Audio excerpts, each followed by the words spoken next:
my drilling mine right now. Are you? Well, we are live, so that was a great opener.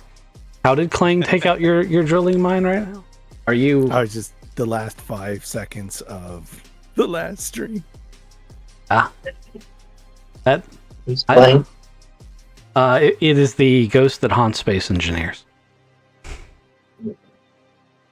and he visited us at the very end of our last Space Engineers episode, and I have not touched that server out of fear of him returning since. We'll see if I make it through all day tomorrow without getting curious and going in the server, because I half expect the first time we disconnect Kizik's poor miner from that connector, it's going to just shoot like a missile, and it's inside of our garage, so it's not going to go alone. Did you know that alligators have webbed feet?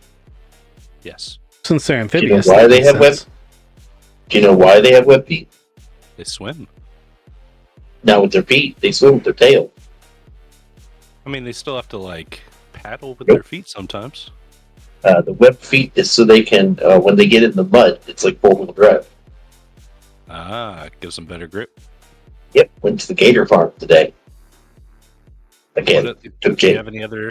Welcome back to Delta Green. This is episode 12. Gator Let's get Gator into facts by gators. Dave. Yeah, give me gator facts. You said gator you know farm. what they, Does that mean you came home with gator steaks? Wish they don't serve them there. They take care of them. Oh, well, that's not a farm. That's like a preserve. That's a difference. They feed them. If they don't feed them, they get fined $10,000 a foot per foot of gator. If you feed a gator in the wild, you can be fined the same way per impetuity, because you have turned that creature into a nuisance creature. Because you've That's removed its fear of humans. So you can't, Don't like, feed leak- gators. Yeah, can't, don't like, feed gators in pause the that wild. shit. Look, Betty White fed those gators, so we all saw how that worked in Lake Placid. Yeah, I had- bad idea. I had a Betty in Two Oaks. She had her own little gator. You guys never got to her, but I did have a gator model and a Betty model. I was ready for this. Arr, arr, arr. You know what the things on their backs are called? His feet aren't webbed. The This spikes one's feet on their are- back, What are they? they're called scoops. Scoops. Oh, do you know how many teeth a gator goes through in its lifetime? I bet you're gonna tell us. 3,000. That's a lot. Yeah. My kids would be super happy. They'd be wealthy off the tooth fairy. Right? 3,000. Good God. Yeah, I don't think the gator tooth fairy makes a lot of money. You guys ready to play some Delta Green? Or are we gonna keep talking about? I'm cool with gators and talking about other things too. I think we Space could just talk about engineers. space engineers and gators for 4 hours. I don't think anybody would Right. mind. Yeah. I probably could. Yeah, I probably could. Gators and rhinos. A lot of rhino backs. Anything to distract us from the Armageddon coming in 5 months in the game, anyway. You know, we could probably crack open Blender and make a gator mod for space engineers. That's probably true too. Only somebody here could use programs like that.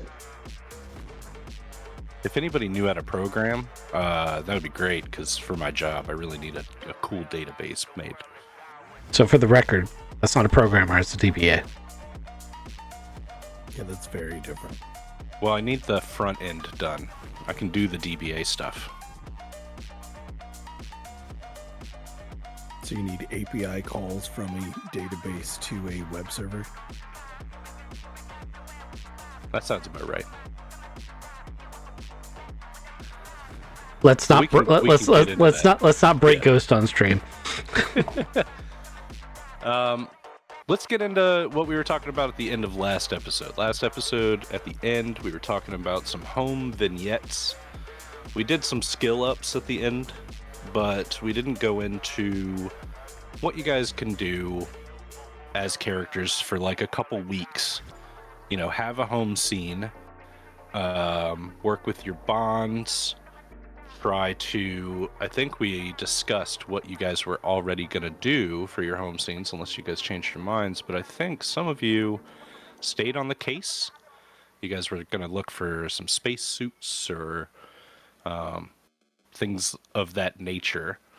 When we go quick around the horn, did you guys think about this at all? About home scenes, 2 weeks worth of time that you guys could do as your characters? I mean, I wanted to go to a psychologist and reclaim some of the, paper thin shred of sanity my character had, but I did have a question. Yeah. Does he have to spend all 2 weeks in therapy? Like, absolutely not. No. I think I hinted a little bit to two of you that I wanted to know what your perfect day was. Because during this home vignette, I kind of want to get to know your characters now and what their perfect day would be. Because I know what Sheriff Boone's perfect day would be. He would wake up early before the crack of dawn, drink his black coffee, and then go out on his front porch and sit in his rocking chair watching the sunrise. He'd be polishing his gun while doing this, but he'd be watching the sunrise. Then he'd head into work early, and he'd be like the best sheriff in this podunk fucking little town. There would be no problems except like a cat is in a tree. What was the Andy Griffith show? It'd basically be an episode of Andy Griffith. And, Sheriff Boone would be the hero. That would be his perfect day. Now, he can't get that because Two Oaks is completely destroyed by a nuke, but I wanted to know what your perfect day would be. But yeah, you can definitely still go to therapy. Are you going to share truthfully or not share truthfully? I believe there was an option to have a company therapist that I could share truthfully with without having to murder them afterwards. That is an option. I mean, alternately, he's a hitman, so you could be like, thanks, Doc, pop. It's like Sopranos. Yeah, I don't know. I'd rather you not have a trail of bodies after you, but you can do either of those things. If you want to, we can go through a little bit of story, and this might prep your perfect day or your 2 weeks off. But Gigi would come to you, and she would say, now might be the time for you to meet her boss. His name is Dr. Luns, and he's in Maryland. And if you would like, he would love to talk to you three. No pressure, but you would probably assume that it's a job offer. We're sort of in the middle of a job. That's very true. It's very true. I'm so glad she didn't say I'd like you to meet my dad. It's gonna be like, it was one set of jumper cables, lady. No, he also likes jumper cable stuff, so good news. Oh, God. Should have known better. All right, let's take it around the horn. Husky, what's your perfect day? Husky's perfect day is changed. Like, if you'd asked him on day one, it would have been different. But his perfect day in today's mindset is going to be to go back to his butcher shop, cut up a bunch of steaks and stuff like that, and then take it to like a food shelter or like a needy place and help people, because he's starting to, like, he's doing that and he's like, oh, I've got this tingly feeling, like it feels good, like he's turning into a human. So wholesome. It's very wholesome. And then he's gonna spend, like, I feel like he would have his perfect day, and at the end of his perfect day he would sit quietly somewhere in his house and be like trying to reconcile the fact that he kills people for a living and now has a conscience. Like, Even if he lives through the final couple episodes, he's going to be a forever changed person. Yeah. What's your sanity at right now? Paper thin. My sanity is at 19 of 35. My breaking point is 14. Okay. That's a steep. Mm-hmm. I like your perfect day. The butcher shop is I completely forgot about that damn butcher shop. That's such a nice touch. And I think that like you live in Northern Virginia somewhere, right? So you're out working your butcher shop.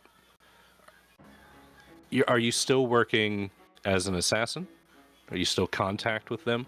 So he's on leave from the agency that he does assassinations for the duration of this mission. Basically, he's told them that he's working for an outside contractor. So he's not actively taking hits, but he's still associated with them. Like they could a little. Yeah, they could slip an envelope under his door. He'd just have to be like, I can't take this job right now. Right. A sabbatical or sequestered. No, sabbatical, I think is the right word. So the reason that I brought up the Gigi thing is that she works for March Technologies. So that her boss would be able to, well, March Technologies in general would be able to get you some in-company therapy. There's also in-company therapy that I mentioned before, but that's through the cowboy side of things, like through Major Hammer and Colonel Greenheart. So it's just, I guess, really depends on what route you want to take. I'd like to hear what the rest of the group wants to do about the GG offer before I answer that. I could just hear the Major Hammer side of psychotherapy. You are a giant pussy. Walk it off. Take some Motrin, boy. No, but you're right. It's important to get other people's input. Well, do you guys want to meet up for coffee before having these 2 weeks of time? And get your kind of plan together and stuff? It's up to you on how you want to handle this. It's basically 2 weeks of free time that I'm giving you guys before it gets real again. Theo, like as soon as somebody's like, "Hey, so you can go somewhere," it's like he just gets in his car or rents a car his car got exploded. He finds transportation out and he goes and he sees his wife and he talks to her and he's like showing her all these old wands and teeth and pictures of all the. He tells her everything, so we're gonna have to go clean up that loose end later. Yeah. He doesn't tell her that they're aliens. He just shows her like these cool ancient things that he's found, and he's longing over it. He goes back and teaches for a couple of weeks, and because he like can't go through doors, they like, oh, he's still being weird. He might need another sabbatical later, but like his lectures are better because it's not him actually doing them. It's somebody who's trying to pretend. It's. I don't know if his wife, like, he doesn't realize that he's splitting personalities. He thinks that he's just back and he's doing the things with his wife, and he knows he's about to get into a spaceship that's made from aliens and go off and save the world again. But he's happy for 2 straight weeks. His wife just thinks he's into role play now. Oh no, he just gets real quiet and something starts buzzing in the bedroom drawer. Oh, Jesus. Oh, you built me something new? Just think about how there's not a sink in there. So your wife's name's Jeanette, right? Yes. And I think a couple episodes ago you burned some bonds with her. How does that manifest? Poorly. Like she sees me and her initial thing is to hug me. And the last time that I was dreaming about her and there was something on the ceiling that was an upside down crawler that then tried to hug me, like she gets punched, like surprising. Like Theo, his his protector pops out just for a second, punches her in the throat, and then he like takes back control. He goes, "Oh my goodness, no! I'm oh, that was a bad way to start this. Oh man!" And from that, like they have to work a couple of days. Right. Okay. On like regaining trust. Yes, yeah. Why would you punch me in the throat? I was just trying to hug you. No. It's not you. Like there was a bad experience in the woods. I was dreaming of you, and then something like attacked me. It was like a big spider thing. It was real scary. So, I'm sorry. I like you. Also, did you do something new with your hair? No, it's exactly the same. Oh, I'm sorry. It's just been a while since I've seen you. It has been a long time, Theo. It's been a while, and the first thing you do when you see her is punch her in the throat.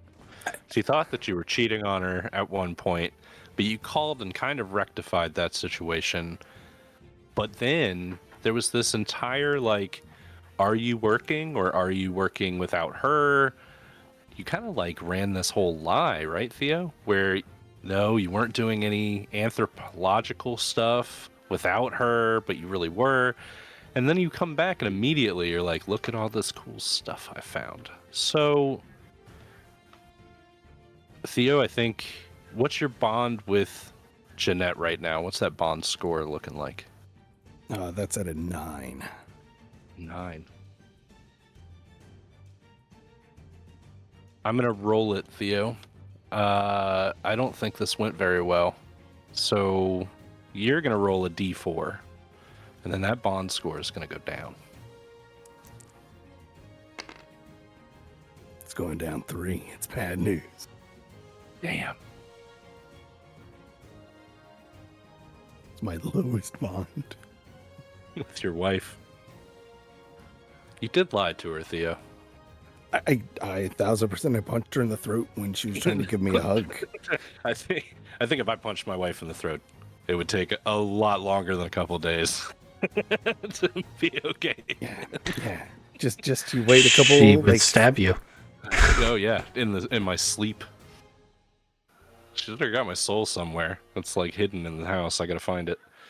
Doesn't matter if you find it, you can't put it back in. That's true too. There's a whole ritual. I don't even have the right candles.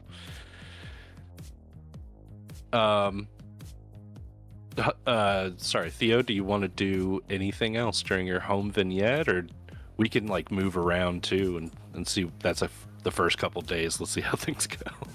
Yeah. Back at the like actual school, I'm going to go to the science team and say, "Hey guys, I need you to prototype some spacesuits."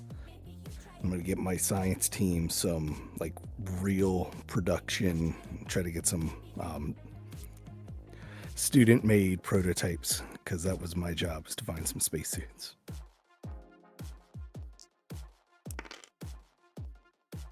Give me, man. I think it's going to be more than a luck roll. Let me double check here. Let's start with a luck roll.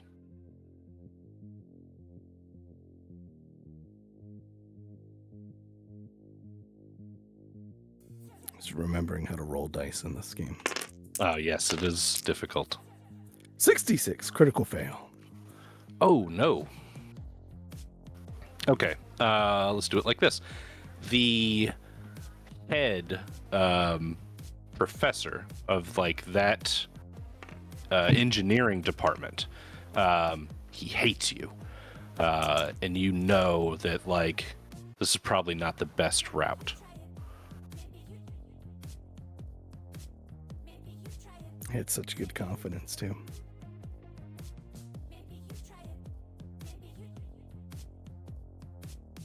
Are we jumping to somebody else now? Yeah, Let's go to someone else. yeah. I don't think Kizik wants to roll anymore. I think he's done for the evening. The whole game, he's just finished. Let's pick up with Everything with everything he tried to do there went terribly wrong. terribly wrong.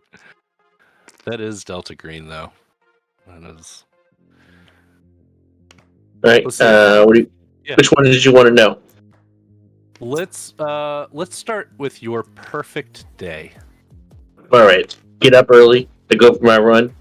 Tail end of my run, I come across a terrorist plot, which I solve, save the city, have dinner with the president, and that's it. There's a lot more detail in there, but that's as far as I got. There's a whole lot more detail in There's there. got to Tell be me some about, hot like- chicks in there too. Yeah, there's there has to be. definitely some hot chicks. Basically, it's a Jason Statham movie, except put the Rock in Jason Statham's body. No, opposite that. Okay, so it's The Rock acting, but Jason Statham's body. No. It's Ryan Reynolds acting. It's Jason Statham's move and the Rock's body. Gotcha. Okay. So there's like this fast car chase through the city. You're following these terrorists. You know, that's the kind of like. Oh no cars. I'm on foot. Oh, you're on foot, just running through. Yep. Okay. That's right. Gunfire. Yes. Oh yeah, lots of guns. Lots Duh. of guns. Tons of guns. As a hero, though, do you get hit at all? Like, at least with a vest on, you'd yes. be like, "Look, I took Yes, one yes, right but here." I Bruce Willis that shit. Yeah. All right, so there's like. So if this you're gonna Bruce Willis it, you have to drive a closet. car into a helicopter. Right. Yeah. There's a whole tower, maybe a bank. You foil this. Oh no, it's the Pentagon. They're trying to up the White House. They're trying to blow up the White House. Oh shit. Okay. Yep. You got any more details? I need to know more about this. The entire Secret Service is in on it. Got to take them all out. Oh, They are the terrorists. Yes. Yep. It's a plot by one of the parties that we have. I won't name which one. You can make your guesses. So you just wrote a John Woo movie. Yeah, I did. I think I nailed it pretty well. I'm definitely killing somebody with a pencil too. So it's the yokels, one last ditch effort, try to overthrow the White House. Could be the yokels. They have the entirety of the Secret Service. Could be just a bunch of hippy dippies. You don't know. They're indescript. Fucking hippies, though, I'll tell you, they're the most dangerous of the bunch. Somehow in the dream, it is impossible to tell which side of the fence they are definitely on. So they are definitely on a side of the fence. It's very clear to whoever's watching it. In my dream, no matter which side of the fence you're on, do what? I said they're on the wrong side of the gun, no matter what. That is correct. But in my dream, whether you are left or right, you can see them as your enemy. I see. That is the Brilliant dream. That is the perfect Hollywood dream. Everyone will see them as the bad guys, and I don't have to, I don't have to scare away my audience. Right. That's correct. Somehow they aren't black, they aren't white, they aren't right, they aren't left. They're just the bad guys. Right. So tell me about your 2 weeks of downtime. If we want to do this, well, let's do it in sections. Like, what's the first 3 days as you get away from Two Oaks, really for the first time, and have some free time to yourself? What is Hammer doing with his? I believe he was staying on the job and researching how we were going to get a spaceship, get spacesuits, get mining equipment, or figure out how to drill into this asteroid and save the planet. Okay. All right. So if you're going to stay on task, and I think, get mining equipment and things like that, I'll remind you again, maybe Gigi comes to you guys right before you guys go on your 2-week leave, and she's like, hey, my boss, Dr. Lowndes from March Technologies, wants to meet you guys. I think it's a great opportunity to get in with March Tech and be able to use the resources that are available from those kind of connections. What kind of resources are we talking about? frankly endless. A spaceship Maybe not quite. with actual spacesuits and mining equipment. Yeah, when you say endless, we think spaceships. So how does that fit in? Do they have spaceships? Actually, So- they definitely canonically do have spaceships because we established that the old band that we killed had one, and that March Technologies bought all his shit. A year ago, they have a spaceship with spacesuits and mining They equipment. do.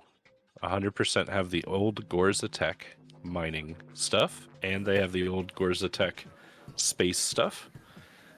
You also have a spaceship already on reserve from Braxton Coleman. So you have multiple avenues on how to get to the asteroid and blow it up. It's really a plethora of options here. You just have to pick a good plan. I mean, So- I feel like I'm being a spaceship geek, but I don't think there's too few or too many. There's not a too many number of spaceships that we can have. Yeah, no, I agree with that.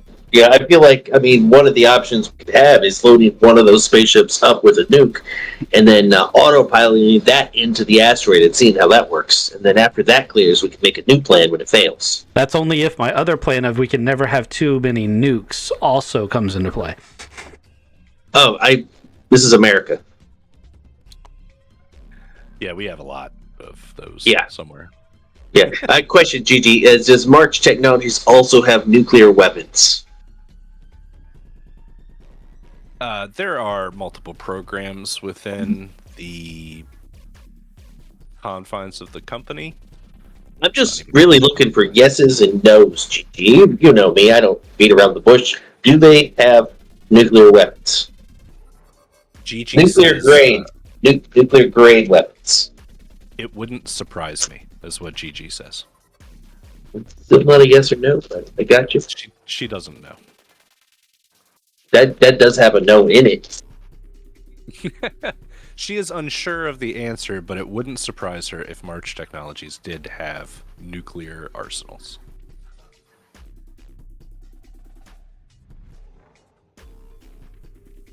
Alright, I'm sorry. Yeah. So, I mean, if you're interested in talking to Dr. Lowndes, that's an option. But you guys can talk it over. So we did Your Perfect Day and Kizik's Perfect Day. Husky's Perfect Day. Do you know what it would look like? Oh, you said work in the butcher shop. And I was about to say, hang we out. started with me. Yeah, I'm sorry. We started with you. I don't think we did Kizik's perfect day. We did Kizik's day. Oh, yeah, we did Kizik's horrible, awful, It was- goated, rotten turkey. It was everything but perfect, yeah. I mean, Kizik, what is your perfect day? It was happy wife, happy life, teaching good, and that's just not what happened. So you're saying on your perfect day you wouldn't punch her in the throat. I mean, not unless she asked me to. Wait, if she asked you to punch her in the throat, you would? I think we're getting a little bit of insight here. Right? Right? Consent is okay, but I would make sure that she was into it first. Also, I I'm not think- that strong. It'd be like a gentle tap. So your perfect day is the happy wife, happy life. Going to school, being accepted as a tenured professor, right? Geeking out about cool old stuff. Right? In your perfect day, are you able to open doors? I mean, that would be nice, but there's You also wouldn't just have to, a little bit more baby metal. Yeah, no, I've got a TA. They would open that door for me. right? This Yeah. person comes and wakes him up in the morning and helps him out. Ooh, I'd also go to the dentist. Make sure that my teeth are good. Ooh, yeah. It's been a minute since you've been brushing. There's some cavities in there, buddy. That destroys the. Oh no!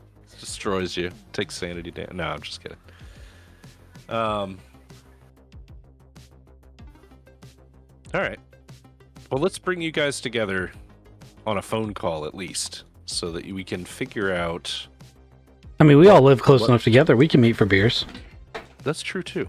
You guys want to meet at that bar in Alexandria, that first bar? The one where the birthday party was? Mm-hmm. Yeah. Yeah, we can do that. I replied to the text like, "Is this one I can bring my wife to, or do I need to start?" No, it's okay. She doesn't need to come. Yeah, I don't think any of these are ones you bring your wife to. But what do you tell your wife about this stuff? I said I had a mental break and I needed to go spend a couple of weeks in the mountains. Oh, it's broke. Hold on. Do I believe that's what he told her? I mean, because we know he's an overshare. Do you want to roll a human? Chad doesn't believe it, but doesn't want to ask any questions.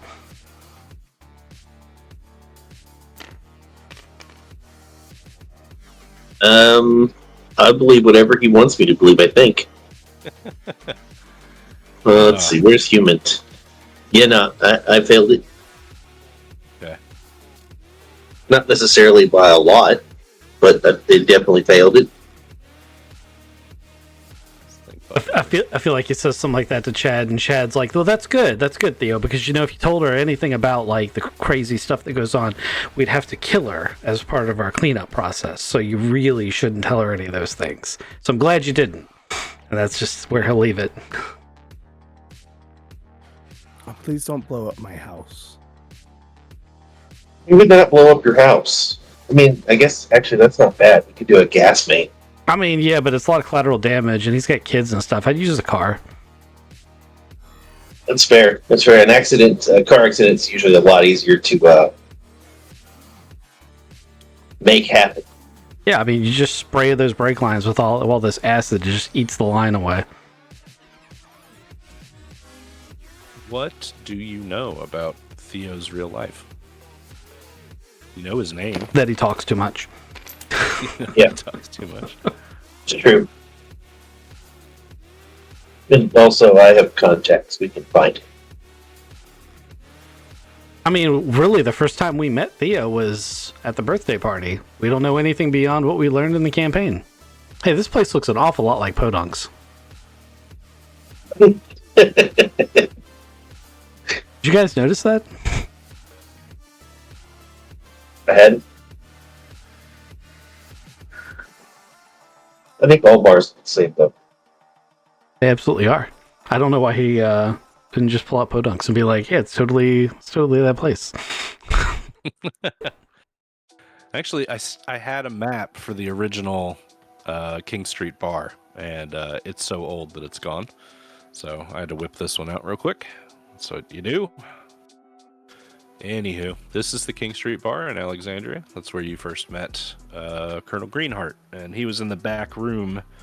But you guys get there, you sidle up, or do you sit in a booth, or you go to the bar to have this conversation? Booth.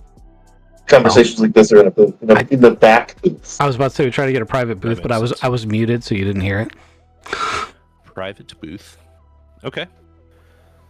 So you head in the back to the private booth that you guys know is there. There is a curtain there that you can close and sit down.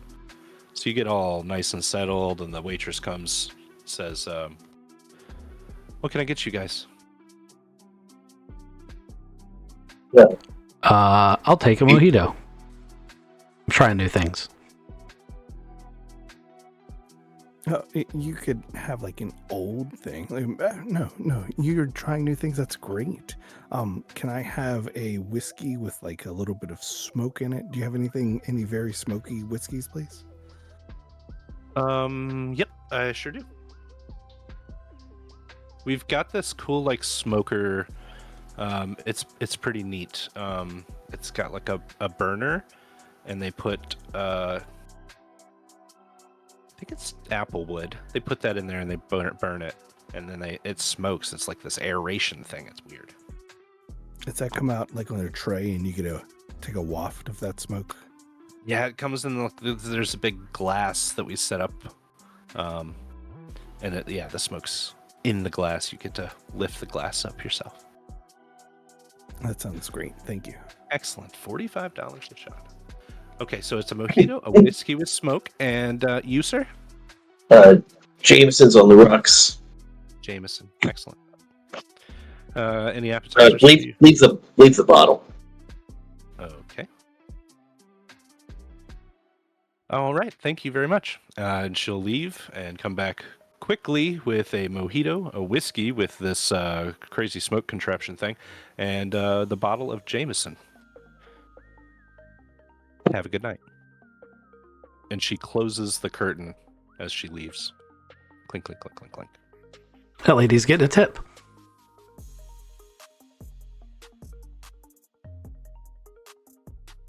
Guys, get in real close. Like, experience this smokiness with me. This will be really cool. Come again? And then I lift up the carafe and the smoke billows out. And I take a deep breath and I take a sip of the whiskey and I go, oh, that pairs so well together. It smells like cherry wood and a little bit of cedar. It smells really nice in here, and that whiskey goes down real good. It might be worth $45. I take it we're having this meeting to talk about the asteroid.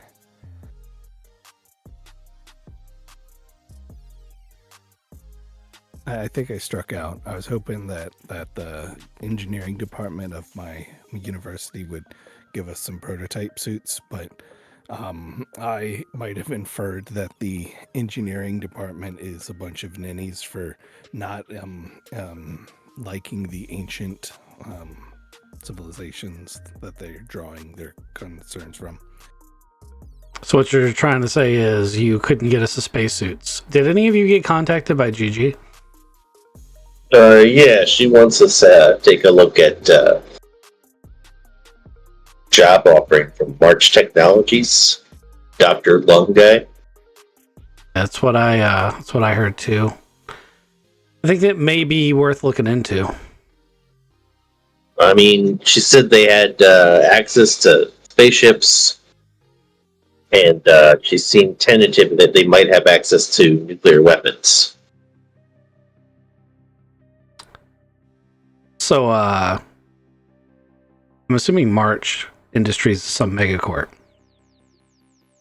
So, you've kind of seen a little bit of March Technologies stuff around during this whole campaign, and it's usually been, technology related. And then after the collapse of Gorza Tech, where quote unquote, the program of Delta Green kind of like pushed everything on to Gorza Tech. I think Kizik, on the plane ride back from Tokyo, on the internet, you found out that March Technologies and all of its little subsidiaries, as Kizik, remember that that's a high skill level check, but you figured out that all of these subsidiaries came in and bought all of Gorza Technologies shit. So this is new. This is stuff that you know, and you know that March Technologies is a big player. You can attribute March Technologies with Delta Green.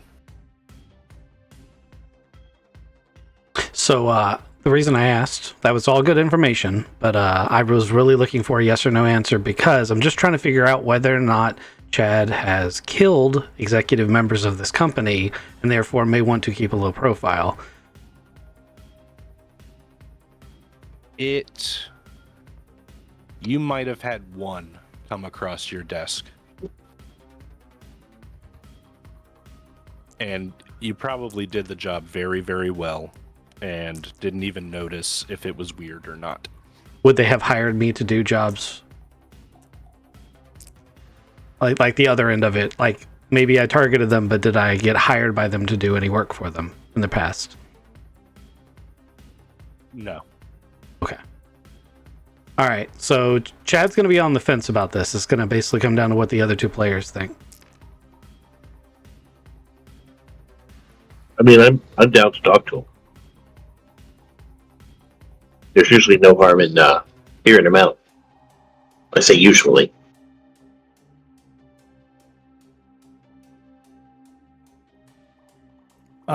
We can go listen to them. Yeah, I mean they could help us. They're interested in saving the world, right?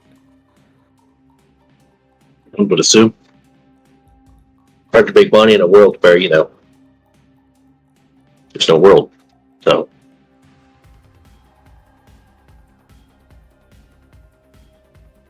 So let's go talk to a rich guy who owns a technology company that hides alien existence from the rest of the world.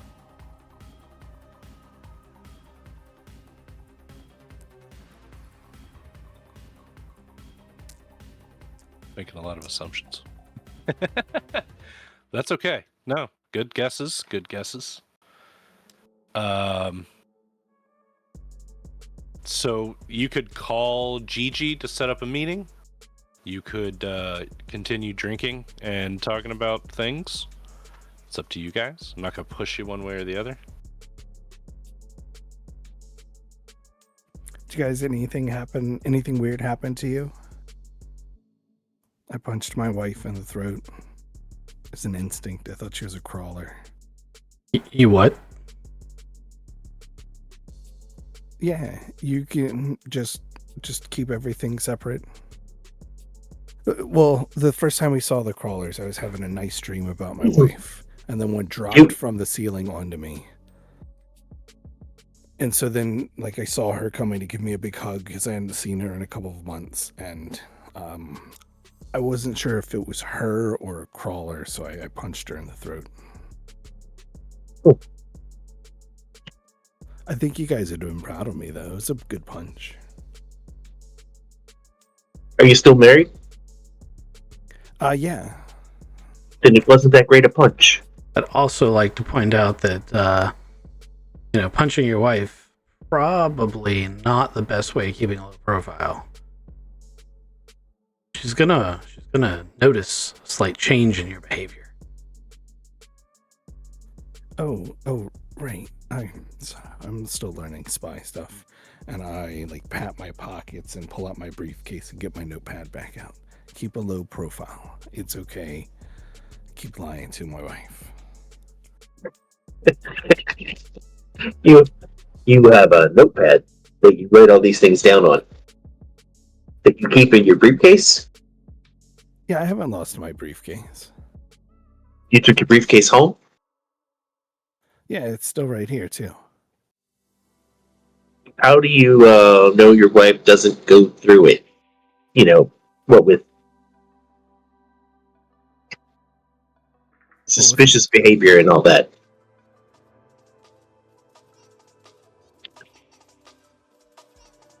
I'll put a lock on it.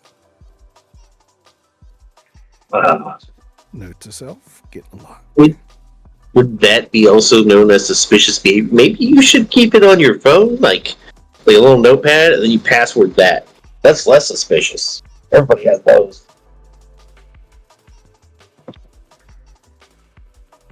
Yeah, but then you don't get the satisfaction of writing with a pen on paper. I just remember at your divorce hearing that I told you so. Theo's pretty old school. Is that what we're going to call that? It's not even flash paper. If it was flash paper, I'd give it to you. Oh, That'd be super spy shit. Just light it on fire. You don't have to light it on fire. It's flash paper. You just rub your fingers beside it. Something like that. It needs a little bit of a heat source before it catches. Yeah, I thought you have to spark it.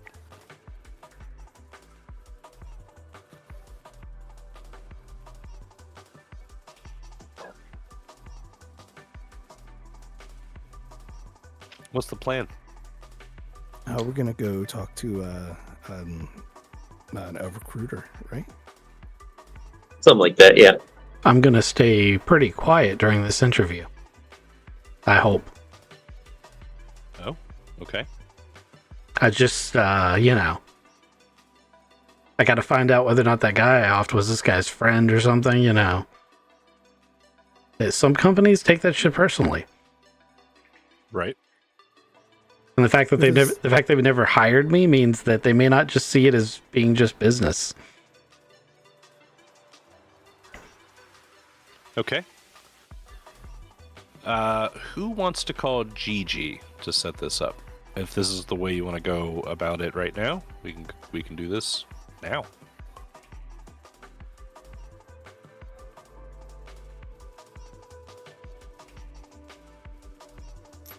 I mean, Husky and O's are the best. Yes. What did I just say? You're You gonna. are muted. You say, "Hey, I want to be."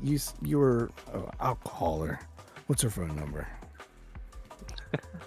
What I said got was, I don't want to deal with these people. I want you guys to be the face because I killed one of them.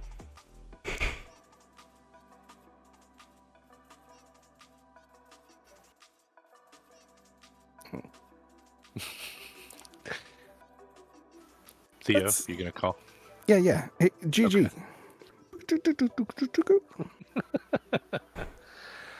Okay. bring. Hey, Theo. Hey, everybody, or Husky and Hammer. You said that you were offering for them to meet your boss. We're having drinks, and we're kind of interested in that. A little bit offended you didn't offer that to me, but I understand. I'm not the best of spies. I'm still working on it. Oh, Theo, yeah. I did just really offer it to Husky and Hammer. It's no big. I'm sorry. It's actually, you know what? It would be. Don't take this the wrong way, Theo. It's nothing against you. It's What? Okay, so where are you guys right now? We're together at a bar. Would you be up to meet him now? Like he's just gonna pop into existence in here somehow. No, Theo. It's nothing like that. It's he's in Maryland. It would take him just a little bit of time to get to you. With downtown traffic, it's no, cool. Yeah. Have him come to the bar where there's a happy birthday that one time. Sorry, I know. Yep. I know exactly what you're talking about. Here's the address. Okay, he'll be there in 30 minutes. All right. And I hang up the phone and I look at both of the guys grinning and I go, he'll be here in 30 minutes. Sounds good. I'm gonna slide into a dark corner and on my mojito. Yeah, I continue pouring Jamesons. the waitress comes back with a fresh mojito, a fresh whiskey with smoke, and a fresh Jameson bottle. And if you guys, just wait the 30 minutes. A man, I think it's going to probably be Husky, sees him first. Husky, are you looking out like the window? You're watching out the bar, right? Like a freaking hawk. I've lined up the curtains so that I can see like through the crack in the curtain on the door, and I'm just looking for like a group of armed men to storm through. Hands on the pistol the whole time. So like there's a hand underneath the table at any given time. I'm sure that Hammer would notice. Theo's probably completely oblivious. Okay. So you're gonna see a armored SUV pull up. The whole thing is tented out. The truck itself is white, like the chassis and the body is white, but everything else is tinted black. And the doors and the windows are fucking super thick. You see them as the doors open, and this man steps out in a white lab coat. He's older. He's probably 70s, maybe even early 80s. And he's wearing a white lab coat and wire-framed spectacles. He's got receding white hair, and he steps out of this very armored SUV completely alone. And he limps slowly across the street and then enters the King Street bar. There's a hostess as you guys know. She's got a little podium, and he walks up and he says, I am, there is a party here expecting me. And she says, oh, do you see them? And he's like, I will look for them. Thank you very much. And he passes by her and starts to walk towards the back.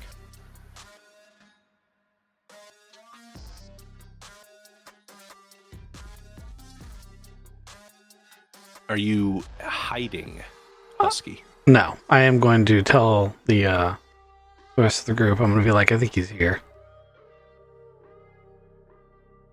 Oh, we should have told the waitress that we were expecting somebody else. Do you want me to go That's all- get him? Yeah, this old man's meandering, kind of looking around. Theo will lean out of the booth and go, are you the guy, the interview guy? He sees you and squints a little bit, and then his eyes kind of widen and he lights up and he says, yes. And he kind of hobbles a little bit quicker over to you guys. And he holds his hand out and he says, hello, I'm Dr. Lowndes. Dr. Friedrich Lowndes. You are Mr. Theo Raoul? Yeah, I go by Heron sometimes too. Yes, of course, yes. And your big friend here, you are... That's Hammer. Oh, Hammer, yes, Agent Hammer, okay.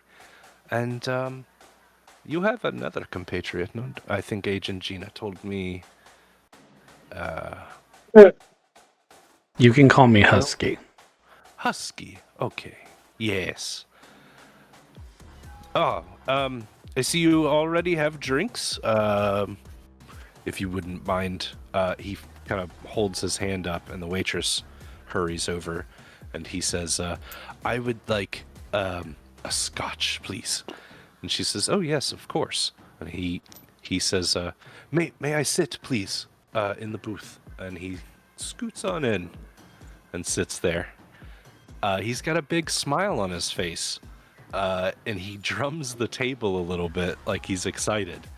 And he says, excuse me, I'm pretty nervous, actually. I've been talking to Agent Gigi, and she's been telling me of things that have happened in Two Oaks recently. So it's very, very exciting stuff. Very exciting stuff. Is there anything... that you guys, and he stops talking as the waitress comes up with his scotch, and he says, thank you so much, dear. And he pats her hand very lovingly and then takes the scotch and he sips on it a little bit and he mms and ahs and he, okay. The waitress closed the curtain as she left, so he doesn't need to look around or anything, and he says, so boys, I run an office of March Technologies. You could call it a project or a program within March Tech. It's a black program. We don't need to talk about it, or we don't really say much about it, but it's called Asphodel Meadows. And, well, in 2002, a Yeti was found in a cave in Afghanistan, and it was brought down by some Green Berets. We happen to have that corpse, but the corpse of the Yeti is just half of it. There's an alien being inside of it. It's quite thrilling discovery to find that. It was quite shocking to my team, actually. But we did find this body, and it turns out that there's a connection between this creature that we found in Afghanistan and what you guys have been experiencing at Two Oaks. Did you know that? Yeah, I guess you haven't talked to any of them yet, have you? The aliens? No, I haven't. The specimen that we had from Afghanistan was dead, and I haven't gotten a chance to talk to anything from Two Oaks. And he kind of drums the table a little bit, and he's like, "That's kind of why I'm very excited to offer you three gentlemen a position within March Technologies. This would be an open contract, something that is very." Amenable to all parties and all sides. I would like to offer you guys these positions freely. I'm looking for an opportunity to speak to the extraterrestrial. That's all I'm asking for. You want to talk to them? Yes, I do. I do very much. I do. Just you. No one else. Why? I'm sorry. Just you. No one else. And on our terms, you would be amenable to that? Oh yes, absolutely. I would love to speak with him on any terms you set forth. He sets forth whatever it is comfortable with. I would be amenable to any options. Or I would be also willing to draw up any accords, or you could draw them up. That's completely up to you. He kind of like seems really, I don't know what the right word is. He's a people pleaser. That's what you're getting. I make my version of the finger tut thing towards Theo.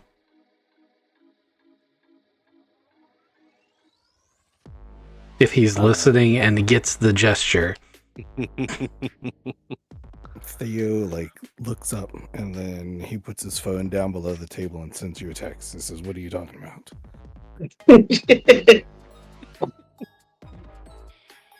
I can't answer my phone. I've got a pistol trained on this guy's stomach. Oh, good. You too. So I don't get that text message. I just look at him like, what the fuck? Yeah. So, you want to talk to the aliens? Why? Oh my God! Don't you realize the significance of speaking to an extraterrestrial? Just as this is the pinnacle of human existence. We might be able to speak to someone from beyond, from above. You know? Yeah, it's not that great. It's why. Well, It's not that great. you have spoken to the extraterrestrial. Then, can you tell me what is he like? Well, this one is a lot more amenable than the last dozen or so that just tried to kill us. Oh. Okay.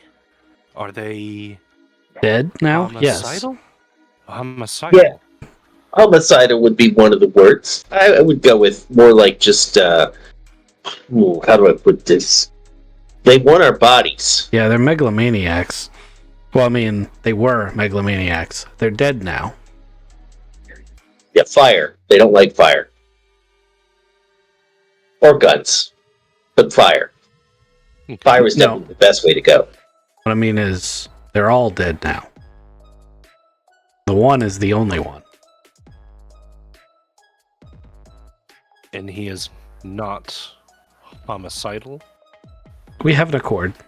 I wouldn't piss him off if I were you. I wouldn't think about it. Not at all.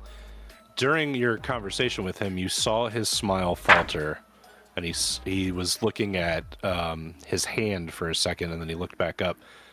He's not smiling as hard anymore, but he's like, I would still very much like to speak with this extraterrestrial. It is very, very important that I do so. I would want it to be a closed door meeting, but I can understand if that is not going to happen. But listen, I offer, and March Technologies offers you a position to hunt down the technology that these aliens brought to this planet. I'm offering you a position to be technology hunters. His accent's gotten weird. I dropped it.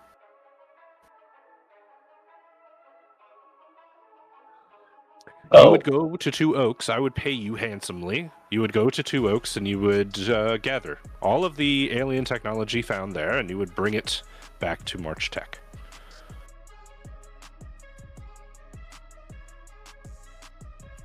Theo had been quietly talking to himself, and he then spends his 3 sanity and looks through his goggles at him.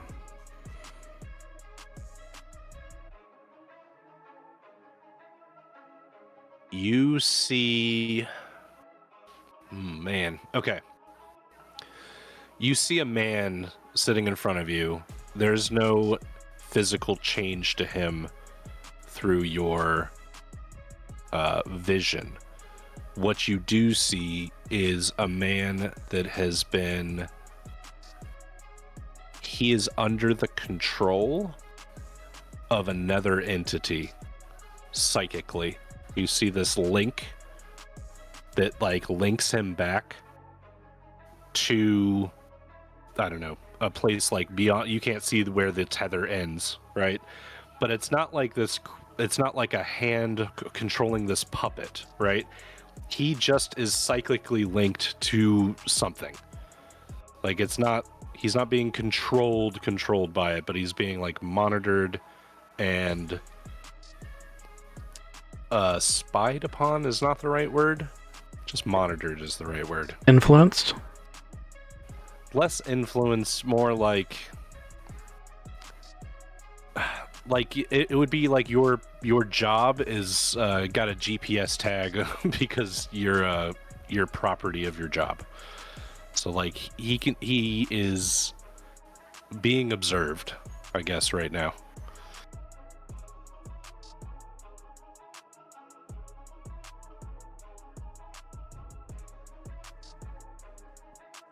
Theo looks over at everybody else and goes, I think I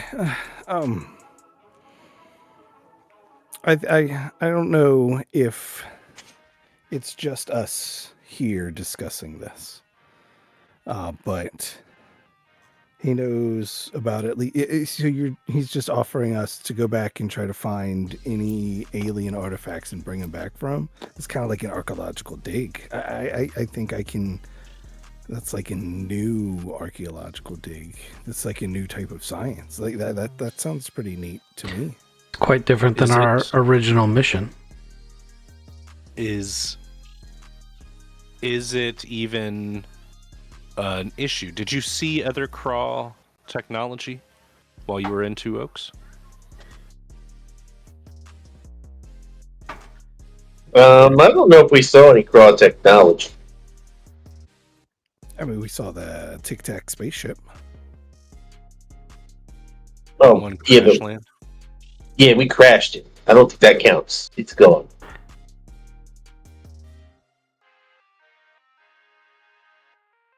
Braxton Coleman's ship is there.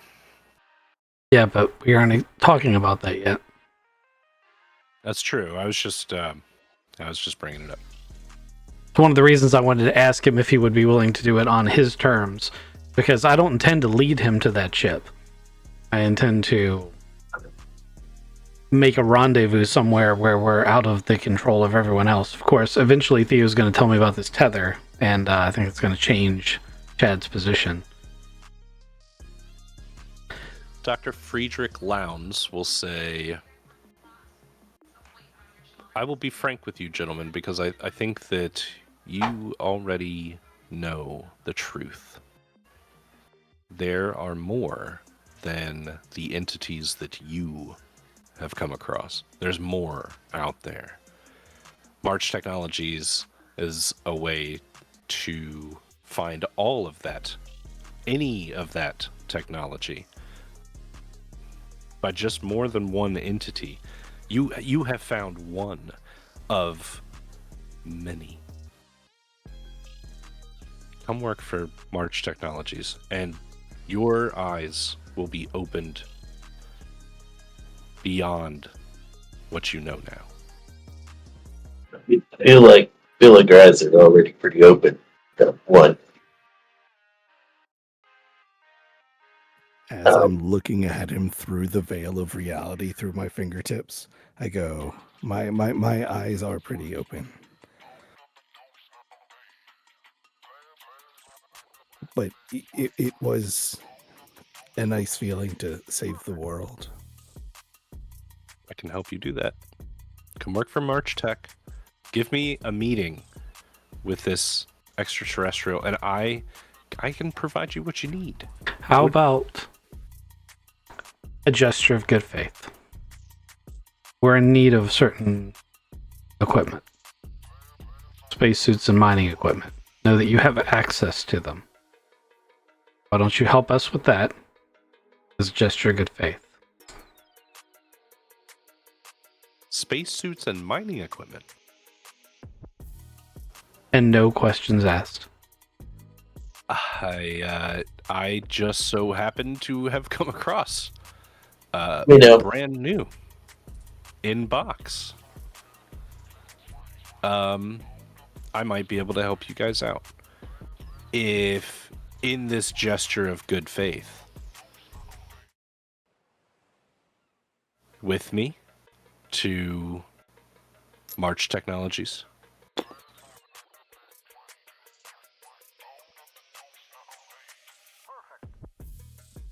Like right now, we got to go to Maryland. Make it quick. Maryland sucks. I think that that's acceptable. We'd have to pick it up anyway.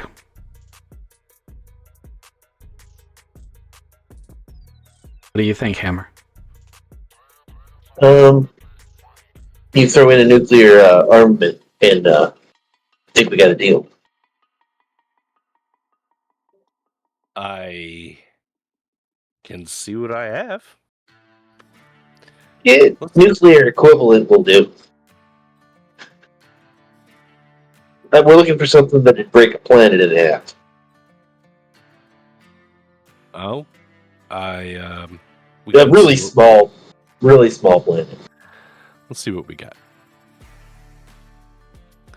Yeah, I'm down.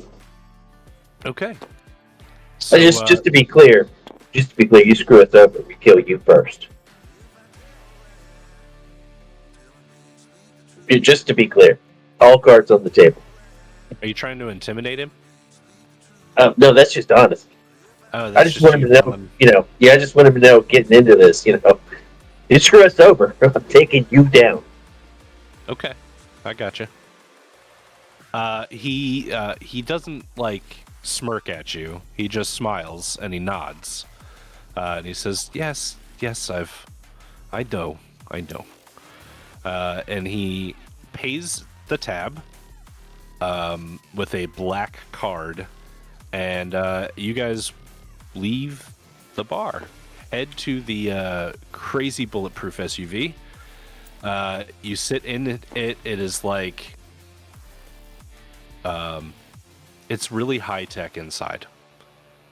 This SUV, it looks like it could be a prototype model for GM or maybe even Cadillac, but it doesn't actually say Cadillac on it. It doesn't say GM. Everything's blacked out. It's not really a model that you recognize, but it is kind of like a model. It's like one of those Grand Theft Auto cars, it's kind of like a real life thing, but not really. Anyway, you get in this bulletproof fucking SUV, and it hauls ass out into traffic, and then you just feel this thing float. It's going with traffic, but traffic doesn't seem to bother it, and pretty soon you get to Allegheny, Maryland, to this huge fucking sprawling facility, this massive gate, and there's this security set out front, guardhouse and all this other shit. And as you pull up, Dr. Lowndes says, This is my research facility. I call it Asphodel Meadows. Do you know of the old Greek asphodel? Are you Yeah. familiar? No? Hammer is trying really hard not to snicker. Snicker? Yeah. He said ass. Fidel. He said asphodel. It's like a citadel, but an ass. It's an asphodel. It's the most guarded ass in the country. He explains it was one of the three main divisions of the underworld, like with Elysium, where righteous souls were granted reward, and like Tartarus. Like this was Asphodel. So it was just where the majority of ordinary souls went to live after death. Anyway, he thinks he's clever with the naming of it, and you guys pull through the gates, and you enter this big-ass facility. So As soon as we go in, I'm gonna take a big sniff and I'm gonna look at Husky and be like, "Yep, smells like ass." So, that's Allegheny, Maryland for you. No, I'm just kidding. Jeez. Husky's in full hitman mode. He's checking out cameras and every other thing, and like, I wonder how far into the building I'm gonna get with all these weapons and a bomb before they're gonna stop me. Yeah. I mean, there's definitely security at the front gate, but they didn't check you. And then when you get into the main building, you're with Dr. Lowndes, and basically there's like a bunch of bypasses and shit. But as you walk in to Asphodel Meadows, you see some really cool shit. For one, everybody here is in like crazy cool garb. Like all of the military guys, they've got body armor and shit on. They're all walking around with like really fucking tight, newish weapons. Is this thing gonna load? That's not gonna load. That makes me sad.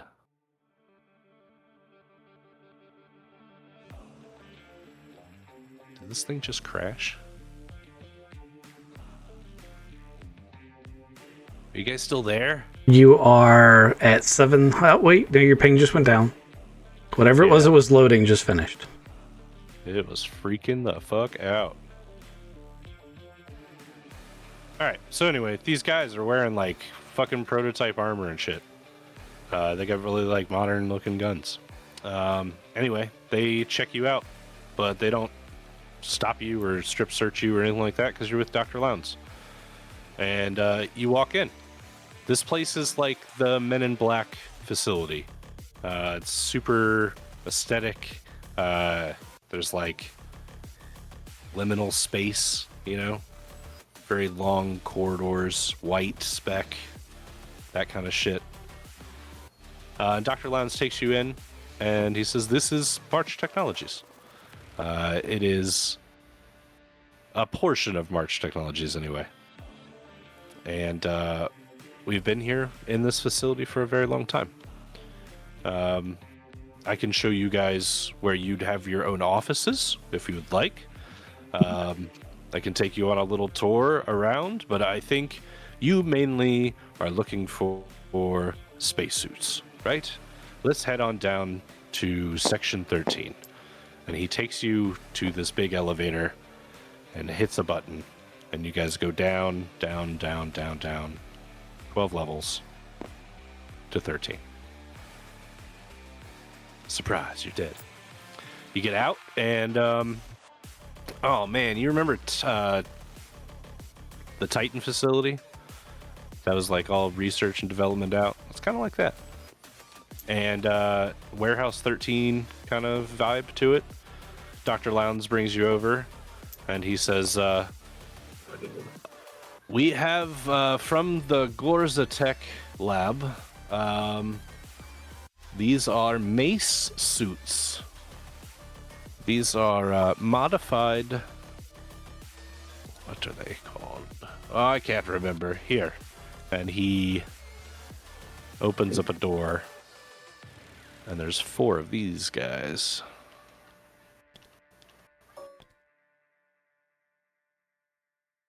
They're sealed.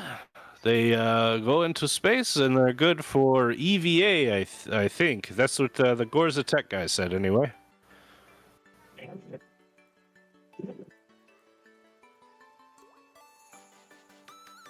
And you, as a doctor, actually, what's your doctorate in?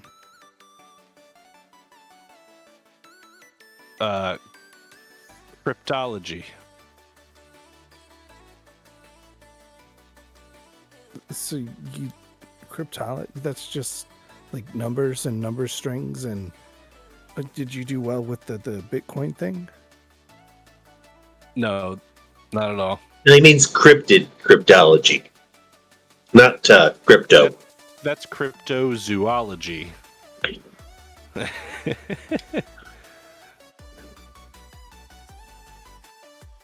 Wait, it is numbers? No, I don't know. He's a doctor in cryptic shit. That's what he's. I don't Oh, know. so you mean cryptozoology? Cryptozoology? Cryptozoology is the one about like Sasquatch. Uh-huh. It would also include aliens. That's true. Yeah. He is a doctorate in like advanced mathematics, whatever that one is. Yeah, and that's like the basis of blockchain is just a big long mathematical string. And if he would have done well, it made sense. Gotcha. He's a boomer and he doesn't know any better about crypto. He doesn't trust that shit. Computers. No. Wait, hold up. He studies massive mathematical equations. He doesn't trust crypto. No, I like he doesn't him. trust crypto. He does it by hand. Well done. Exactly. I hate him more. He actually just runs the facility. He's been put into charge, and he's got all this cool shit now. All he really wants to do is talk to a fucking alien. God damn it. That's all he wants. So Dr. Friedrich Lowndes, he brought you in, and he says, I have these 4 modified, they're ACEs, but these are EVA suits. They were made by Gorza Tech. I thought you said they were mace suits. Yes, they're maces. You just called them maces. Because it's a modified ACE. Modified ACE, so it's a mace. Can we try? How are they powered? Like how do they work? They have very powerful batteries that run all of the servos and pumps that you would need. There is a rebreather and a complete recirculation system. The entire suit is sealed and pressurized. It is also armored, as you can see.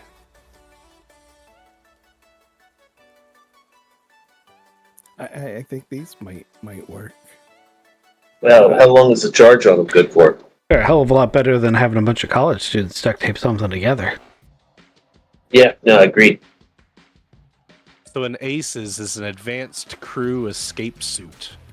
So this is a MACES, a modified advanced crew escape suit. And it also has EVA capabilities, extra vehicular activities, which means that you could walk outside of the spacecraft.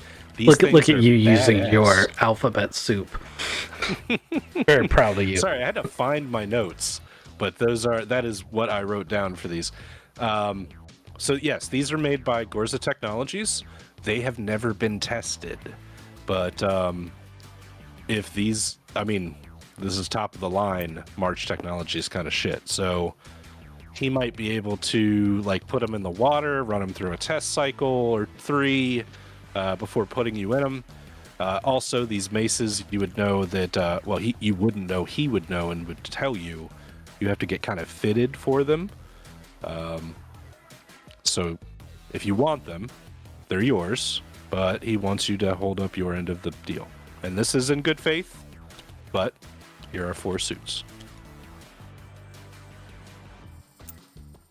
Yeah, I mean, my plan is to be. He knows we're planning to. We're gonna go and come back. Right? I was going to tell him that part, but yeah, we're going to go do the mission, and if we live, we're going to be like, hey, on your way out the door, can you stop and talk to this guy? Yeah, pretty much that was the plan. Yeah, our alien buddy, see? he's leaving. So, like, Okay. this will be his last conversation with an Earthling before he goes.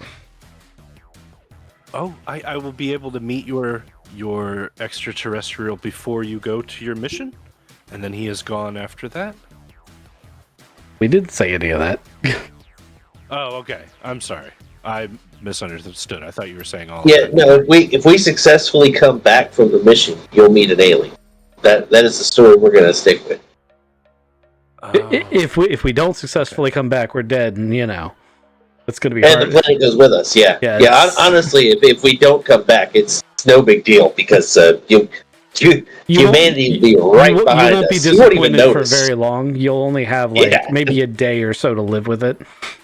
But then you'll have a chance to solve another great mystery, which is there an afterlife? Okay. So I want to kind of get some stuff clear then, because I don't know if we've made this like an official plan. Are you going to ask Dr. Lowndes for a spaceship because you know that they have one of those as well?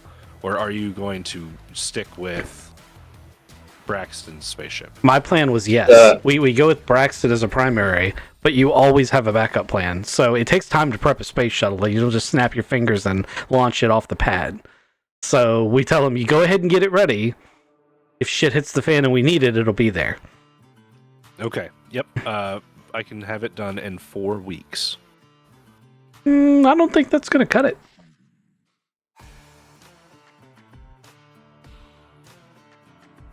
How much time did we figure we had left? You have 5 months until 5 November. months. Okay. Sorry.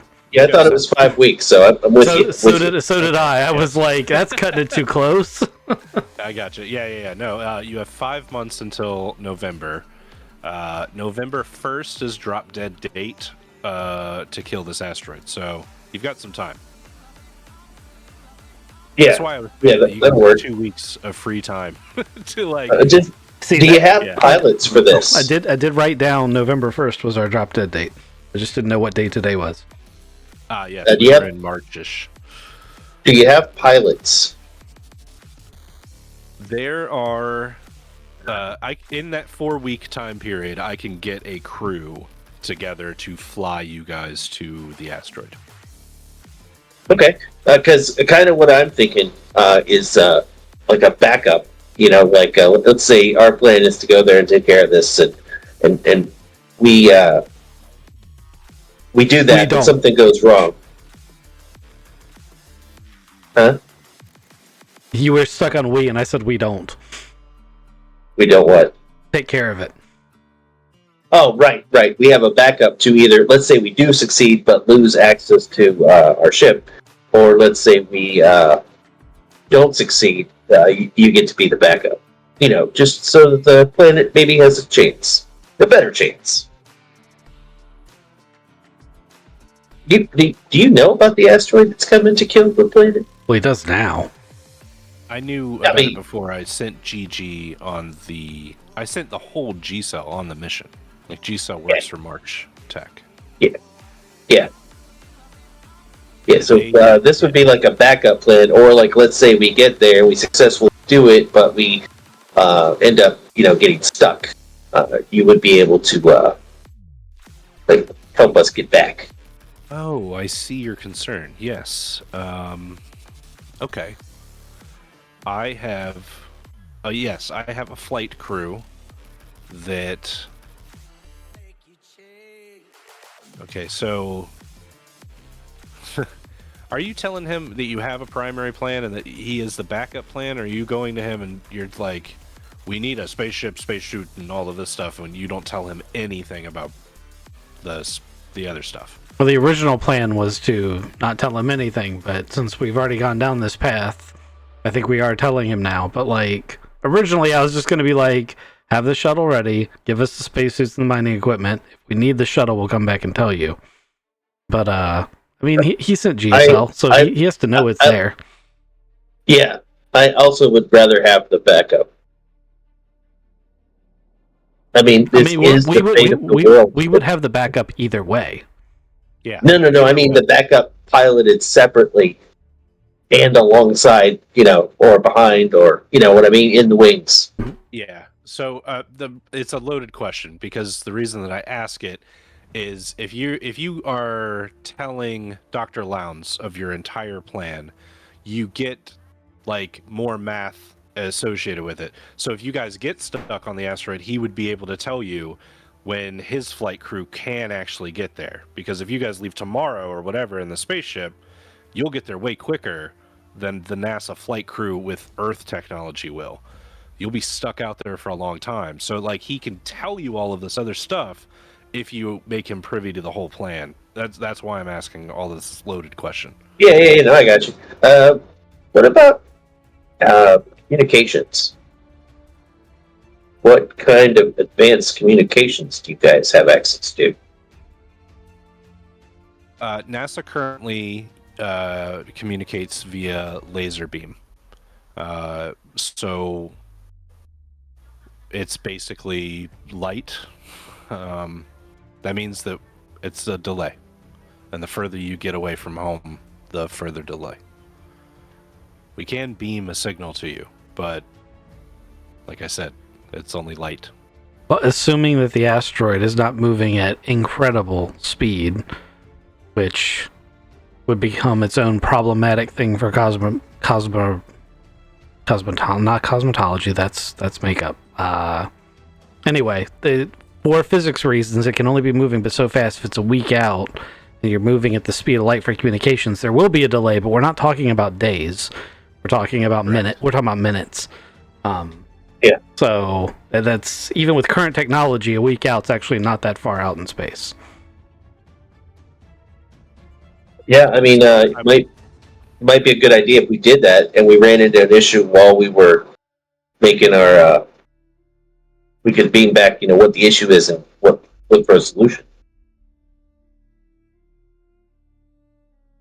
Or, hey, come get us. Yeah, or that.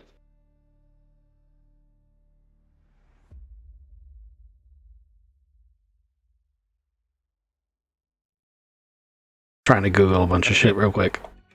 Yep, you asked me about communication. That's current communication.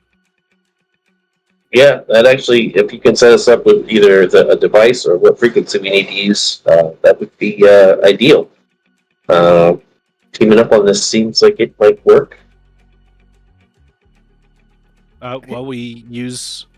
Just go ahead, because I just had a random question. Like, you're really excited about talking to one alien, but you also told us that there are a lot of different aliens out there. How come we haven't talked to any of those other ones? we have.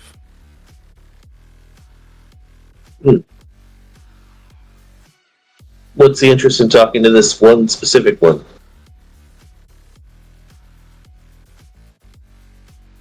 We haven't spoken to him yet.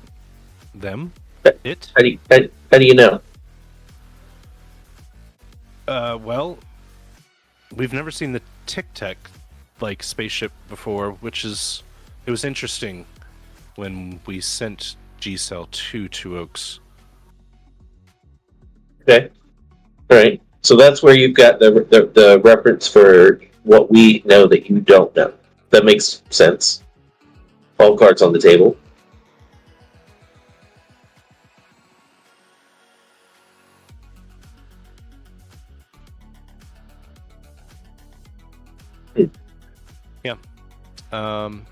I don't want to spoil the whole story. Actually, I shouldn't as a handler. But Lowndes is interested in speaking to Braxton because they've never met a Craw. And they want to ask a bunch of fucking questions. Lowndes has a bunch of fucking questions.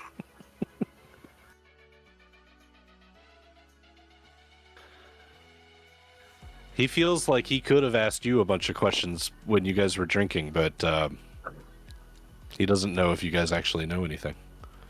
He offered you the jobs. So that's good.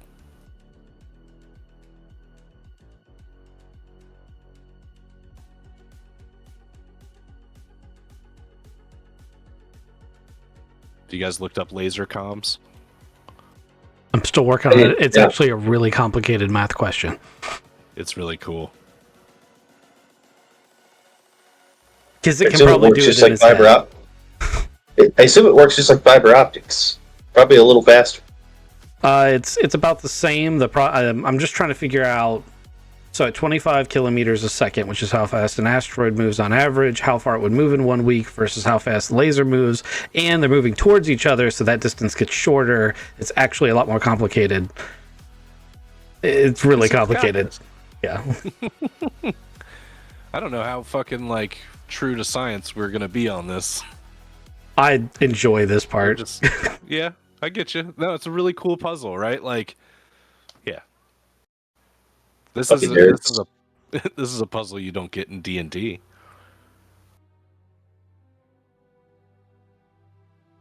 What I really love is that it stumped Google. Google couldn't just come back with a straight answer. Right. Kizik, do you have anything? Am I trying to do this math in my head, or am Kizik actually trying to do the math? I think, well, I was just asking either one of you, but I think Kizik would definitely know. Like, Kizik, the character. Yeah. Yeah, that bug guy knew a lot of math. I need like an actual door with a door handle that I need to open before. Been Theo for a while. I'm still happy with that.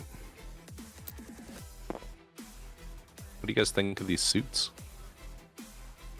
Look familiar. I can't put my finger on it, but they look really familiar. That's why I was asking you guys for a screenshot earlier. We were not able to accomplish that. I understand, which is why this is my backup. Yeah, my suit would look way cool. It would, but I was going for like, this is kind of more NASA-y. There's no weapon on this thing, you know. That's that. I know. Anyway, these suits are probably worth a lot of fucking money. And March Technologies is going to give you 4 of them. Who's your 4th? Who are you going to bring? Is it going to be the sheriff? TBD. Determined. Yeah. It's really only 4. He only really has 4 of these things. They only have 4. The ship also, it only has space for 4. But the crew. It has a bay. Oh shit! Yeah, you're right. You might want to rewrite that. Yeah, GM didn't think this through. Yeah, I didn't think that's a good little puzzle right there. Right. What you meant was it has space for 4 and as well as its crew. Yes, the crew Yeah. it needs to fly is 4 people, but it seats 8. There you go. How about that? There you go, yeah. So It's an honest misunderstanding. You just misread the card. They have they have 8 suits, but yeah, they offer you 1 extra. Who are you gonna bring? TBD. The TBD. general. The dog. I mean, this is You said it had to be fitted. really messing up our Armageddon thing because, like, you can't bring the girl and have her dad there to sacrifice himself. Like, I can't do the full movie with 1 extra suit. Heartbroken. She stays on Heartbroken. Earth anyway, right? The sheriff would go with you, and then you can leave him behind.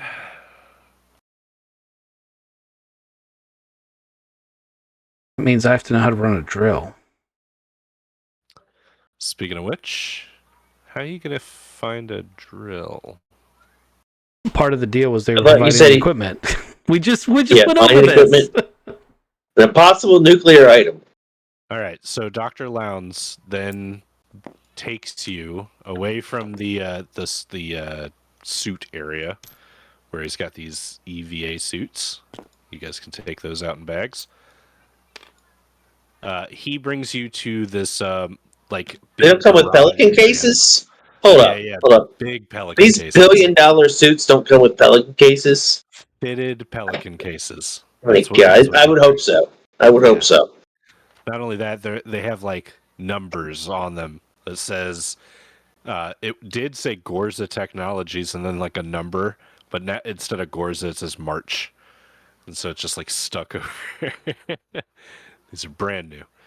Dr. Lowndes takes you to the like garage area of the building, and he says, I am very excited to show you this next bit, actually. When Gigi said what you may need, I was very pleased to know that I had this. And he shows you this big yellow tank-like machine with a huge drill bit on the front.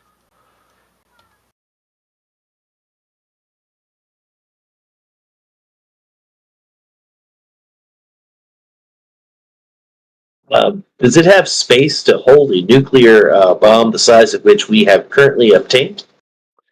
It does, and it also is driven by AI, and it's got like this little turret at the top that spins around, and this yellow LED goes off, and it goes boop boop boop boop.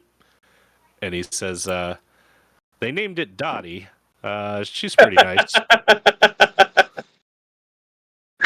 Okay.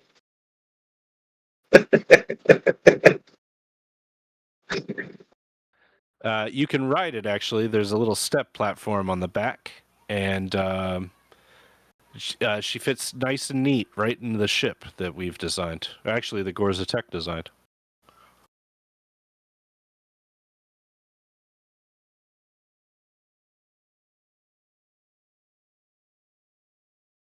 All right, So you get... we would have Sorry. to wait for your spaceship to make it up to use Dottie. Dottie's just designed to work with the ship because Gorza Technologies designed it that way. You can take Dottie in the suits anytime. This is an open contract.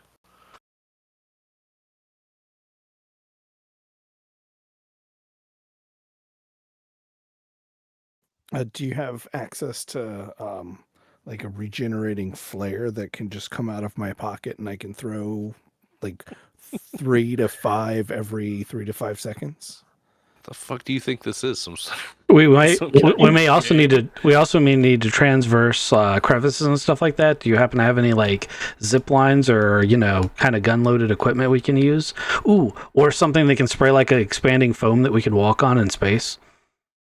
Well, what about a jetpack? Ooh, or boots, Joe. Jet boots. Jet boots are better. Ooh, jet boots. Yes. That's pretty good too. Also, laser communication will be instantaneous to this asteroid. This asteroid will cover 15,120,000 kilometers within a week. However, the laser speed is 300,000 kilometers per second. So there will be like a small delay, but it covers 186,000 miles per second. So there's going to be like a little tiny itty bitty bit delay, but it's negligible at that range. Also, space is big, yo.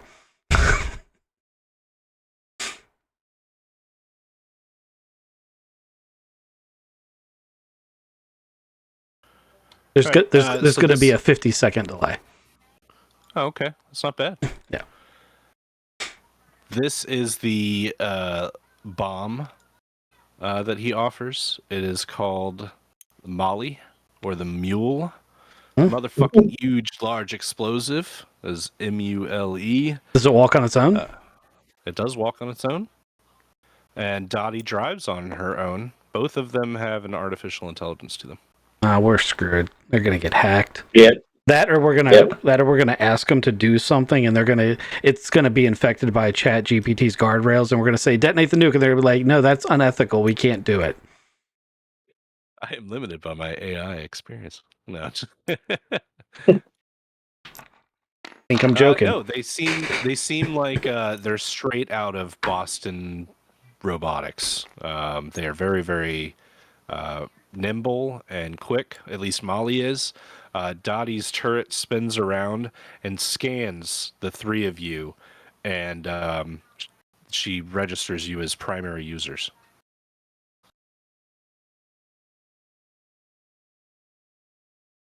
You just Dr. Lowndes says, fed a picture of Dottie into an AI art generator, and it's fucking good looking.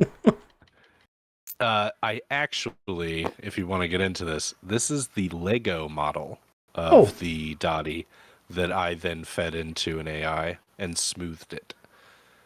So it's very much just the Lego, which is really cool because like It looks cool as shit. Yeah. yeah, the drill head on it is cool. All right, so I think I've successfully mixed really cool games. We've got some Helldiver suits in here. We've got Dottie and the mule. So we have bomb, drill, suits. You just need ship.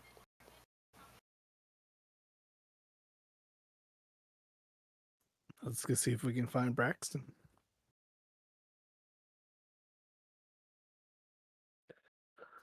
Lowndes asks one last time, "Are you sure? Maybe I could go with you and talk to him." But let's say we did that. Now, let's say he didn't like it, and he decided that his best course was to melt all of our brains. Or to, in any other way, inhibit the mission. Then the entire planet has Or been put that. in jeopardy so you can have a conversation. Okay, I understand. Yeah. That's a very, very good point. If we upset him, he may stop talking to us. And he licks his lips, and I want you guys to give me a human roll. Great. Can we just skip to the part where I failed? No, because you might Right. succeed. Somebody might crit this. I just rolled. Yeah, look, I got a 43. I got a 43 out of 10. I got an I got 86 out of 23. I got a 001 out of 70. Fuck yeah! Yeah, fuck you. Fuck you, Kissick. He Better was punch my wife. he was owed that from earlier. He really Yeah, was. That was pretty shitty of me, wasn't it? It was. I only do that to Kizik too. So anyway, this feeling you get as he says, remember what he said? He said, "I don't want him to not talk to me, or I don't want them to stop talking to me."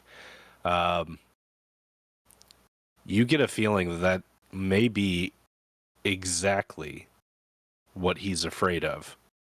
Probably even the biggest fear of this man's entire existence is knowing that they are out there and knowing they don't want to talk to us. They don't want to talk to him. He knows that aliens exist, and he is so desperate to talk to one of them. You now realize this man is throwing millions and millions and millions and millions of dollars onto this because of how desperate apparently it is for mankind to actually make contact. There's got to be a reason behind that. And it's horrifying to think that there are things out there and they don't want to talk to us. I mean, it's stranger danger, that's all. That's the whole reason the aliens don't talk to us. It's just stranger danger. We are trash. No, just Well, I mean, stranger. imagine we were the advanced species that found a less advanced civilization. We would probably creep on them for a while before we made contact. that's probably Nah, true. it's just stranger danger. And if we started absorbing a bunch of media that just showed, I mean, let's just say action and horror movies, they may get the wrong impression and decide maybe we don't want to talk to them. And cats. Action, horror, and cats. Actually, I think cats probably are aliens. Yeah. There's just Theo, you sense this, you know this is behind it. I'm going to give you an opportunity to maybe even ask a question here that would open up more lore behind this. If you don't want to know, I completely understand. But it's pretty rare that anybody would get this kind of opportunity with this kind of person to know more about the world. So I'm just giving you this chance. You did crit. So I have to ask him a question now. Like I watched him lick his lips as he says, I just need to talk to them. And you realize how desperate he is, like throwing all this money at this potential to just talk to an ET. He is very desperate to do this, and there's got to be a reason for it. And you see there's fear in his eyes when he says he might not get a chance. And he's okay with that, but he's terrified of that option. I'm gonna say, you're probably like, we'll definitely do our best to give you the chance, but what happens if you can't talk to him?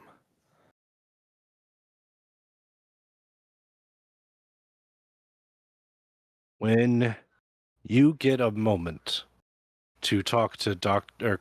Colonel Greenheart or Major Hammer, I want you to ask them about any other run-ins that they have had with extraterrestrials.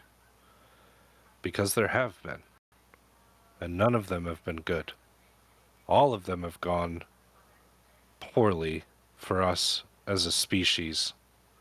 And maybe, just maybe, there might be one out there that won't just destroy our sanity. I really just want one. I mean, how many other ones have you gone through? Because we got a pretty good relationship. Are you familiar with the Roswell incident? Which one? Theo. Yeah, he asked Theo. Um, tell me more. I don't know it. I'm sorry. 1947 crash. We say that it's a Air Force balloon. It's not. We pick up a body, study it. There are other bodies. Study them. One of them still alive. And we communicate with him. And he tells us about where they're from. He explains many things.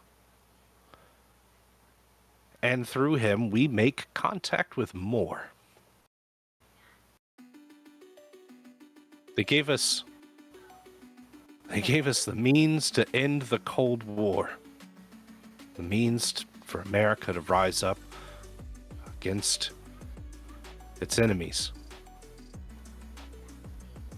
And I don't know what we did, but they have stopped talking to us. And Archon disconnected. I have not. Uh-oh. I have. Okay. I mean, I've had that happen.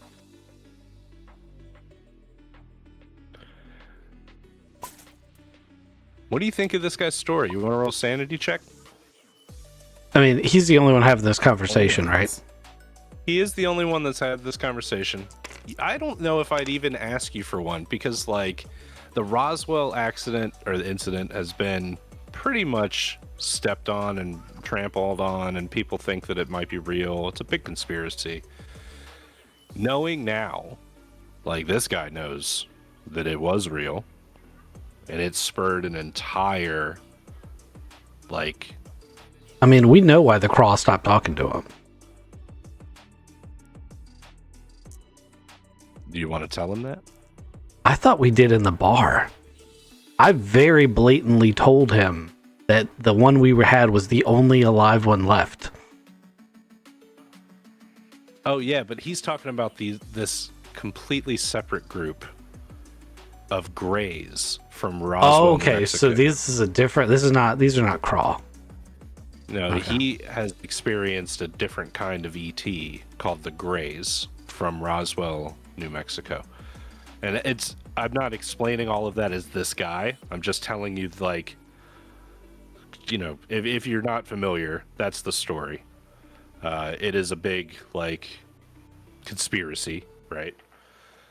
But in the game world that we're in, that actually happened. It was actually aliens, and it did actually spur an entire government program, which it kind of did in real life too. Like there's real life analogs to all of this stuff in the game, which is kind of neat. I'm not going to get into all of it now, but like it might exist in the game. I mean, the only thing you said that I would caveat to is that it helped to end the Cold War. The Cold War ended because the Soviet Union collapsed, not because America was so amazing. We overcame them. See, that's where history deviates. In Delta Green, and I'm like spoiling a whole bunch, but we're talking about it anyway. Well, we're talking about history in Delta Green, so this is something our characters would know. Well, you wouldn't know. You would know that the Cold War ended, right? And that it's because, the Soviets fell. But this guy just claimed that it was because America was so great. And then I'm telling you, metagame, there's this thing called the cookbook that the Greys gave the Americans that basically told them where every nuclear bomb was ever. Like, in any place in the world, they could just open this book and find any information in it. And it came from these Greys. And now that cookbook doesn't work anymore. And everybody is panicking. That's why this guy's so desperate to make contact with the Craw. Now, that's all metagame. But that's the desperation in his eyes and why he's doing all of this. They would tell him, I can tell you more about the crawl later, but we gotta go save the world from the asteroid now.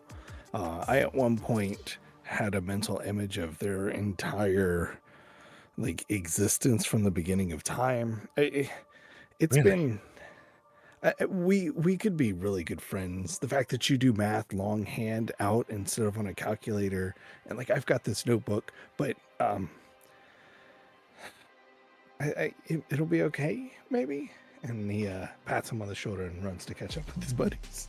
Well, before you do that, he tries to hold out his hand to you, and he says, "Mr. Raoul, I am very sorry for not offering you the job first. I'm sorry." He tries to cover it up. It's very cringeworthy. Enjoy the driller and the explosive and the suits. Go save the world. Thank you. And please put in a good word for me with the extraterrestrial.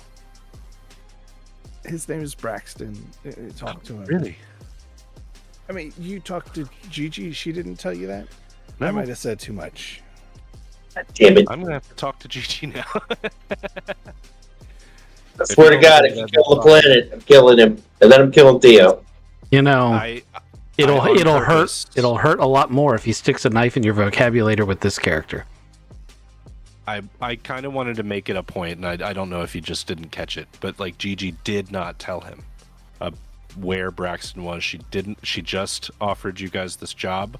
She did not betray you or your trust in any way. Oh no, I totally caught that. In fact, when you guys were like, "Oh well, this guy sent G-Cell and they work for us," in my head I was like, "Actually, they really work for us because obviously they've been helping us and not reporting to you." Exactly, 100%. That's 100%. That's where we should shoot Theo. They can have Theo. We'll just ship him off and we'll keep GG and the rest of G-Cell. Oh, that'd be cool. Okay. All right. So, are we done with Dr. Friedrich Lowndes? Does anybody have any extra questions for him?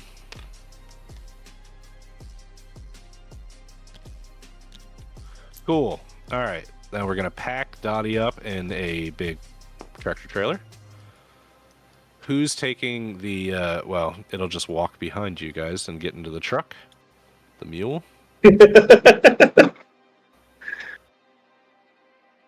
Oh, March Technology is so cool. They got so much cool stuff. Where's the fourth suit? Weird. Okay. Oh, there it is.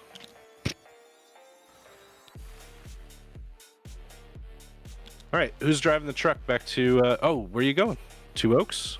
gonna meet up with Braxton Coleman, right? I mean, obviously, we're going to have our best driver do it. The one with the best driving score. That makes sense. Makes sense. Who has the best driving score, Chris? Husky. That's Husky me. does. Oh, that is me, isn't it? It's not Right Kizik, on. is it? Right. I thought it was. I just wanted to verify that. Yeah, no, we just had to make sure. Yeah. Yeah. I'm not saying, I wasn't trying to pour salt in any wounds that may exist.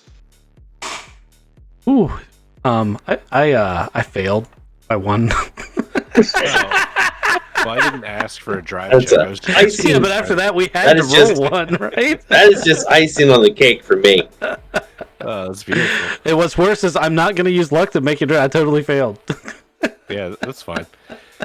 So you're driving the truck with Dottie and the bomb up the. You've been back to Two Oaks already once before. After the nuke, you guys landed here and dug out G-Cell from the skiff. So you guys know what shithole roads are left behind after the nuke and everything.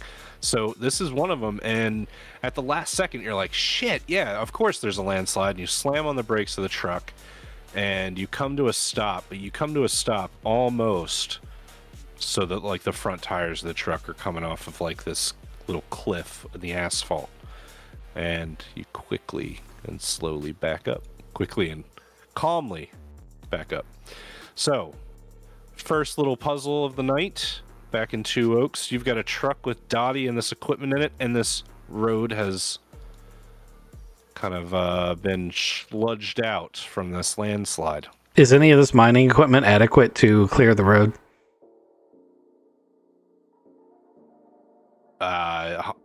Probably. All right. Well, You want to find out as a character? let's learn how to use some mining equipment. We got to do it anyway. Yeah, this is the good tutorial, huh? Yeah. We're gonna be tutorialized, guys. They said it was AI, so Dottie clear the road. All right, so you pop the back of the truck open, and Dottie's sitting there facing you with her large drill, and the little turret spins around, blinks once, the LED, and you're like, Dottie, go clear the road. It pops out, comes around the truck, and starts kind of like cutting a etch into the landslide side of the road. I'm gonna follow it in the truck. Okay. I can't get her to face the right way. That's okay. She digs all the way through. Anybody else got really good sound effects for Dottie? She's facing the right way on my screen. Oh, good.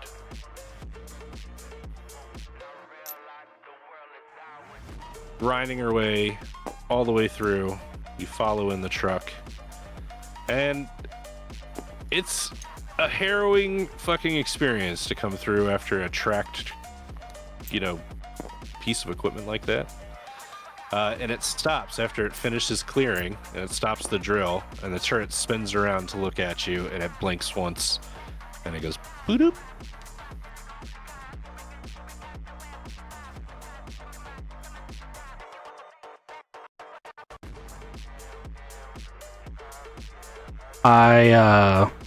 I'm gonna position the truck so she can drive back in. Sweet. And in. Easy peasy pumpkin pie. Hey man, we might be Alright. able to do this. Might be able to do this. Pretty simple, huh? If I can ever figure out how to arm this hell bomb thing. You guys see the little tabs on this? It's like arrow keys. I can never get the combo right. As long as you're not distracted while you're doing it, you should be fine. I can't imagine Okay. how we would Okay. possibly be distracted on an asteroid hurtling towards a planet at 25 meters a second. Or kilometers a second. Kilometers a second. It's a big difference. Yeah, we'll be fine.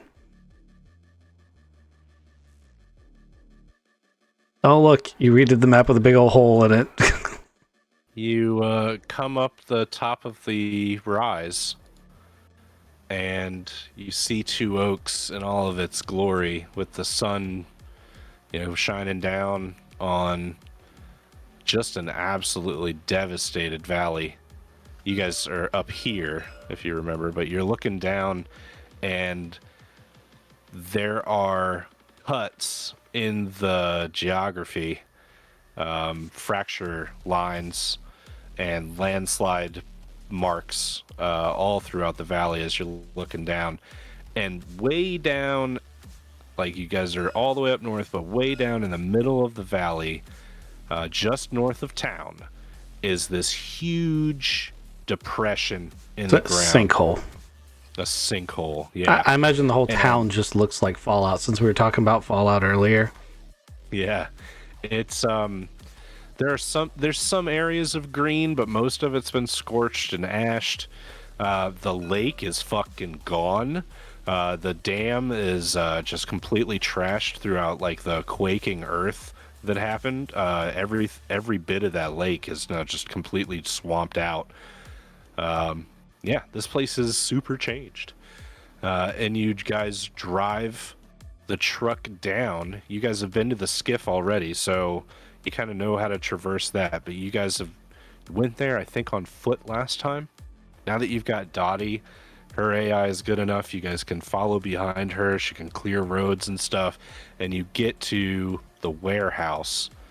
Actually, it's this huge depression that you're going to come to first, because the warehouse is beyond the Haven Inn. It's somewhere-ish over here-ish. So, you got some options here.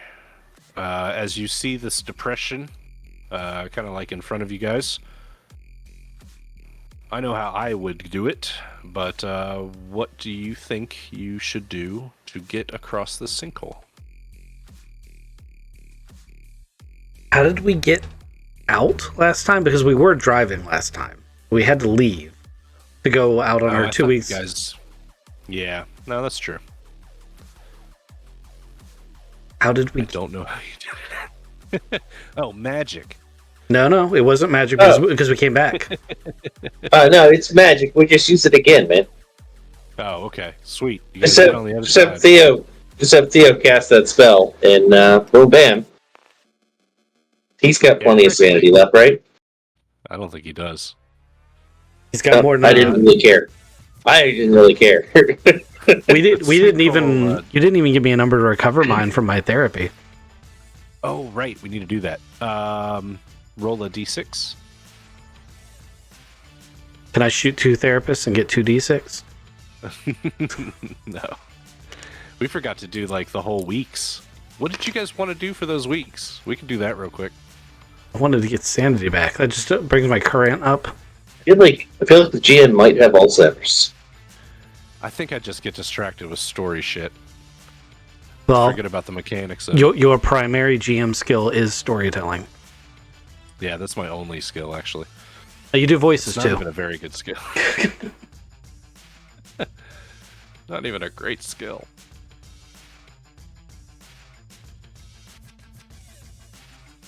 Alright, so roll your d6 for your sanity back.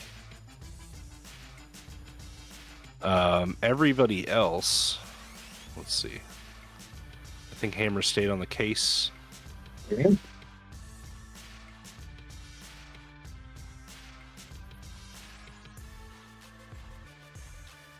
I think you just learned a butt ton about occult stuff. Actually, I would give you... Isn't it Mythos? Oh, it's unnatural.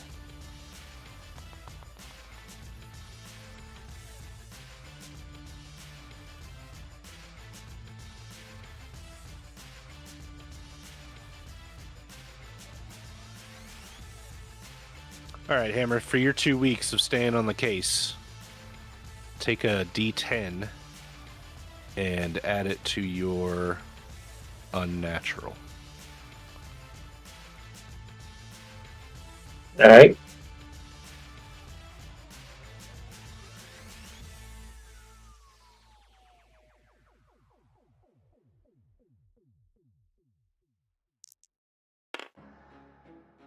You're also going to gain 1d6 sanity.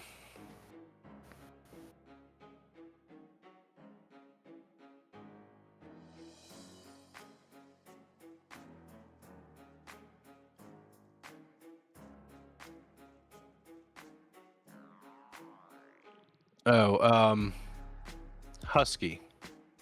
Do you have any disorders right now? Kleptomania.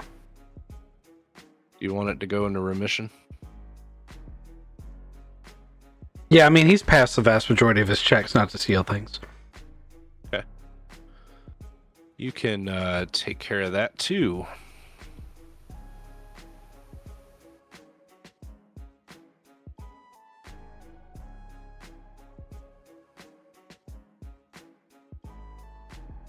Kizik, what did you want to get done with your 2 weeks? Can I go to therapy, not sharing truthfully with my wife to try to like get on good terms with her? Yes. I will, yeah, that's cool. Go ahead and roll a d6 to get your sanity back.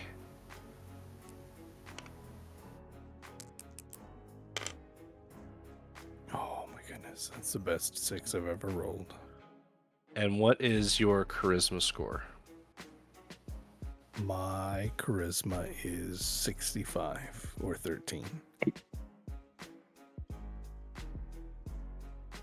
Now, go ahead and add, roll a d4 and add that back to your bond with your wife. Seems fair. It turns out punching your wife is therapeutic. Well, if you sit down with her... oh, no, a 1? It turns out that she likes it, but not like with a closed fist. Earlier, he was like, well, she consents to it. God damn it. Is that where you get this from? Beating your wife is therapeutic. Who knew? You heard it here. So you hit her in the throat, and she's like, oh, well, so I actually do have a thing on choking. You're like, what? And you're like, okay, we need to sit down and talk about this. And you actually do have a long, but it's only conversation. But it's only 1 point because she's like, that's not actually how you do it. Yeah. No, you got to use all your strengths. God damn it, you're such a pussy. I'm trying my best. I'm sorry. Poor Kizik can't win. Would a little exercise kill you? Yeah, let me try some push-ups. I gotta be able to breathe. His wife can.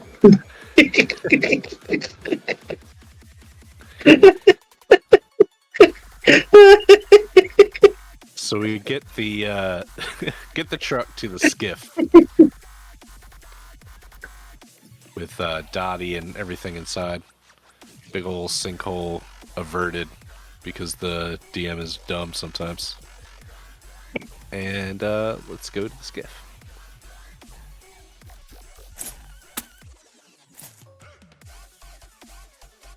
Scooby-Dooby-Doo.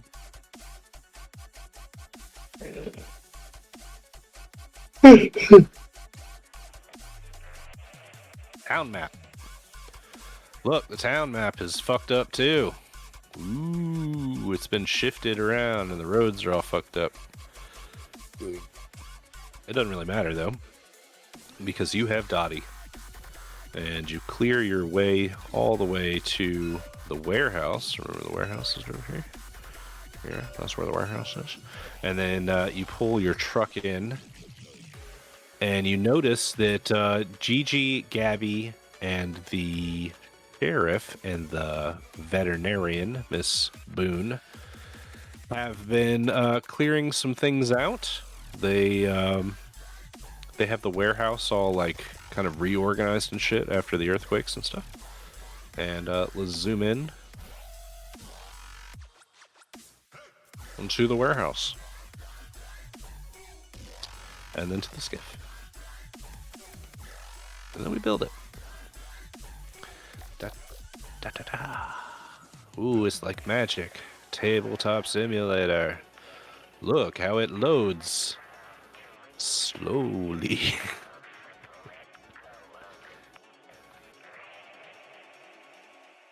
It's at 90%. There it goes.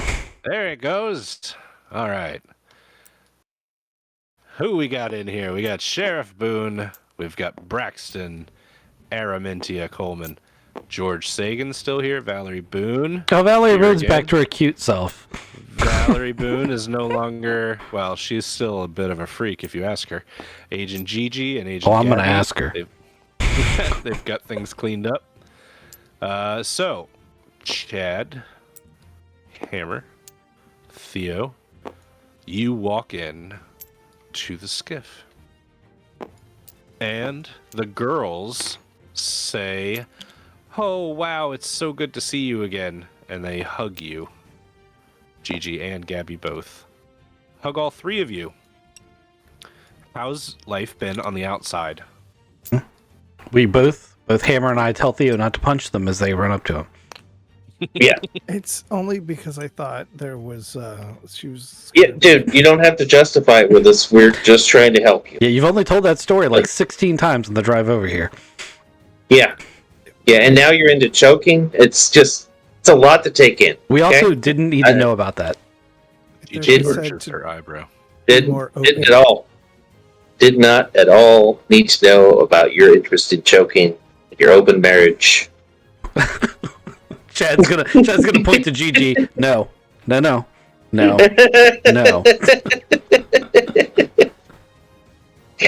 Sometimes.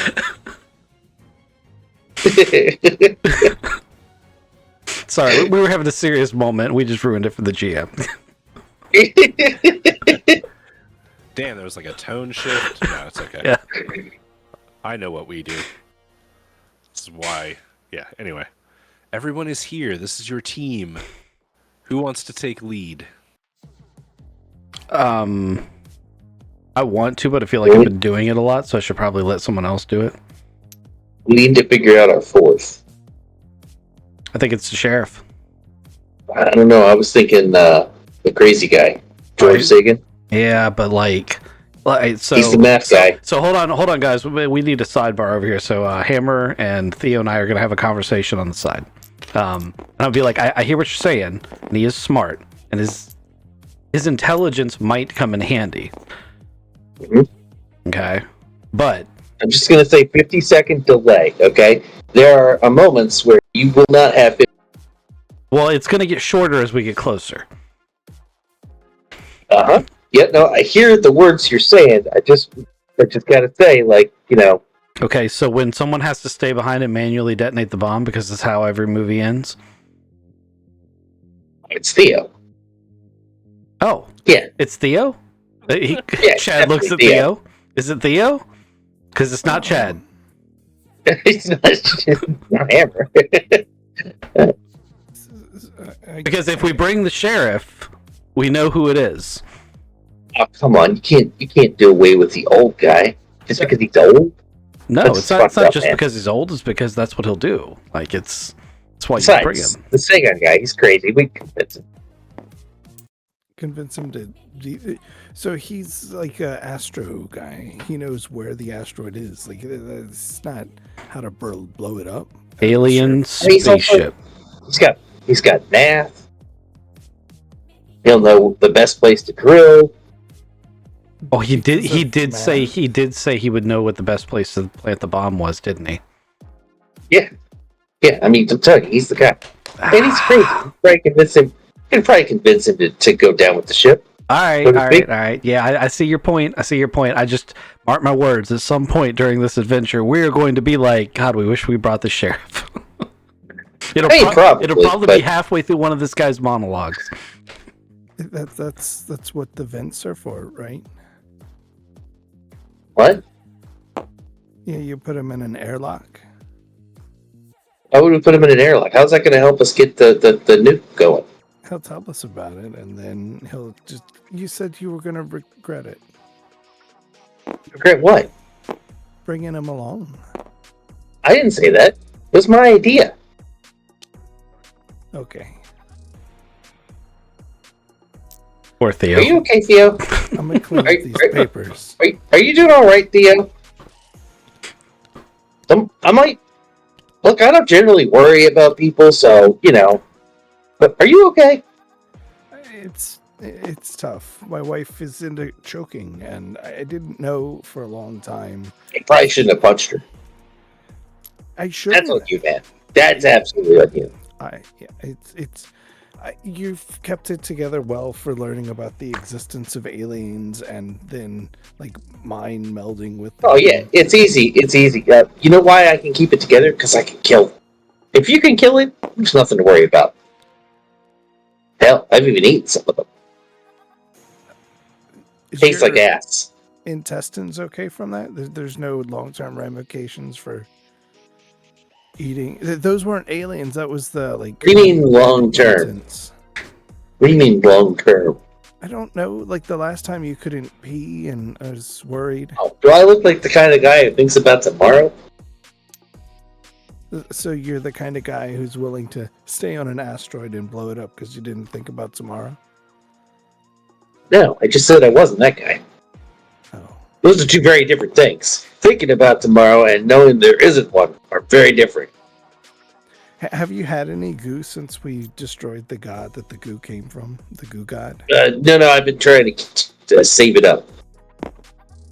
I keep it with me at all times. I show you my camel pack that I keep tied to my back, just in case. He's drawn a face on it with a silver Sharpie, and it says Gary above it. Yeah. There's shit floating in it.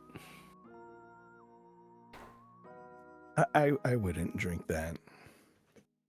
Well, duh. I know. That's why I haven't offered you any. You didn't want to drink it before. That wasn't any different. Yeah, I know your stance on it. You don't have to tell me twice. Jeez. You think I don't pay attention or something? It might have gone bad. I don't know. Good luck. It already tasted like ass. What's it gonna taste like? More ass? Right? It's just gonna kill him even faster. I don't think he cares. So Chad's over here, and while you guys are having that conversation, he's been like, George, you're suiting up, you're coming with us. Really? Yeah. You are our fourth. Sorry, Boone. Sorry, Sheriff Boone, I should say. I wanted to bring you along, but there's some pretty compelling arguments that we might need the science that Mr. Sagan's going to bring, because there's a whole 50-second delay on the comms.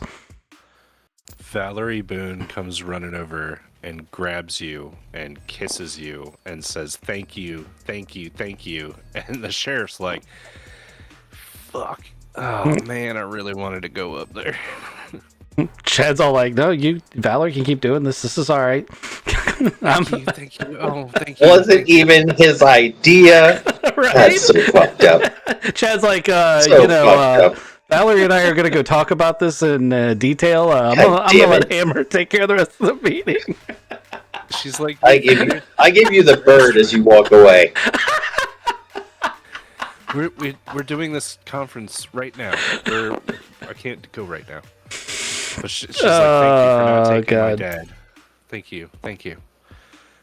Boone's like, all right, well, I don't really know what expertise I could give you guys anymore. So if you don't mind, maybe I'll just try to get my town back together. Well, we'll still need the green box looked after and secured. So there's stuff you can do here. Also, we're trying to make sure that all the facilities here at the green box are still connected. Because what I really want is March Industries has agreed to keep the other shuttle on standby as a backup. And should things go south, the people in this room are the most in the know. So we need to make sure that the second attempt doesn't fail if our first one does. It's not something we all want to talk about, but it's something that really could happen. So Gabby just makes it a point that she's like, okay, so you're not actually taking the big nuke out with you? You're gonna... No, we're taking that nuke. Apparently March Industries can get another one. Oh, you mean... No, they gave us one. That's the MULE. Oh, yeah, so that other The nuke... massive... Yeah. The massive, huge Yeah, 'Cause apparently, she's talking about the Cold War bomb. Yeah. So March Industries is gonna have to put that other one on their shuttle and deliver it if we don't succeed with the fancy automated equipment. Oh, I see. Okay. So we'll probably succeed. There's a good chance of it. There's a good chance. I wouldn't be going otherwise. Yeah, solid 25% chance. Maybe 30. It's solid 30. Sagan's like, this is not good math.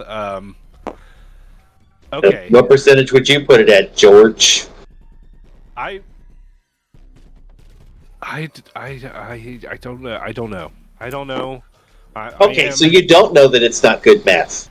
I am the best chance that you have, though, and That's why we're taking you, George. I know that, and it makes me feel like a goddamn hero. That's good. That's honest. good. I'm Good. glad. We'll let you push the button. Yes, I'm glad you feel like a Really? hero, and I'm Yeah, glad we that absolutely will let you push the button on the nuclear weapon. Push what button on the nuclear weapon? Yeah, to save the world. To save the world, George. You want to save the world, don't you, George? I do. I'm buttering it up. This is going to work. You watch. Mm-hmm. I'm Explain the here. I'm here for this plan. What Oh, is we're this still thing? working on the plan. Is It's this thing a walking around the bomb? Yes, this thing Yeah, that's walking around nuclear is the weapon. bomb, and it's completely automated unless any of that goes wrong. But you're a good scientist, so you'll be able to help us if anything goes yeah. wrong. Okay, so I won't have to stay behind pushing the button unless this thing goes wrong. That is a factual statement, No, I didn't even expect you to stay behind, George. I appreciate you volunteering. right? It's a factual God, you're a statement, fucking that's a fucking hero. right? That's a fucking American hero right there. Or democracy. For democracy. Democracy.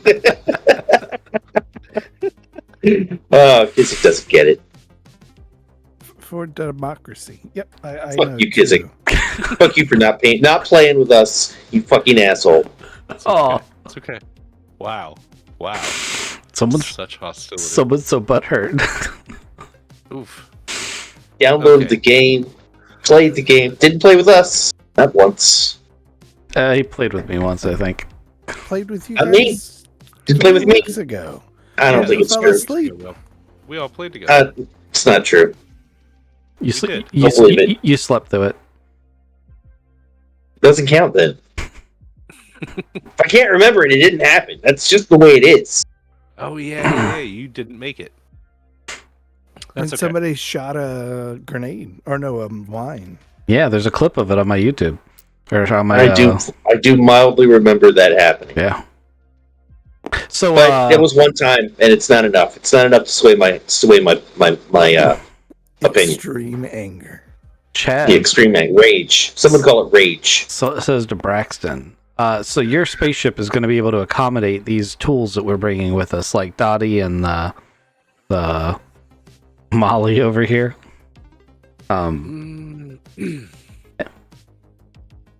Well, Braxton Coleman. Oh, speaking. Hold up. Speaking of Braxton, we should probably get this out of the way. There's a weird human that wants to talk to you. After the mission. It was after the mission. I'm just saying, like, if you didn't have a problem with it, it probably wouldn't hurt to just drop in and, let him know you're willing to talk to him and that kind of thing. He didn't know your name until someone told him. And I'm not saying it was Theo. I made sure that he knows that if you do agree to talk to him, that it's on your terms. So you can lay out any conditions or safety protocols you want. I don't think he's malicious. Like, I don't think he's going to try to grab you or anything. But I was just being overabundance of caution. Because, a lot of times when I was doing my other job, I had set up a meeting under false pretenses and then a bomb would be there. So I made sure that wouldn't happen to you. Braxton Coleman, when you told him that somebody else wants to meet him, he kind of sighed and closed his eyes. And then as you were explaining who it was, he looked at Gigi and she nodded at him and he, kind of slumped his shoulders a little bit. But you're explaining like, hey, it would be on your terms and all of the other thing. And he kind of like stands a little straighter. So There's a wave of emotions over Braxton Coleman, and he says, "Okay, I'll consider talking to the March Technologies guy." Gigi said he might want to talk. Gigi, I do really thank you for not turning me in. Yeah, she didn't give your name up. If you need to know who did, though, I will not tell you that it was Theo. What happened? Oh, he's got a mouth. It opens, words come out.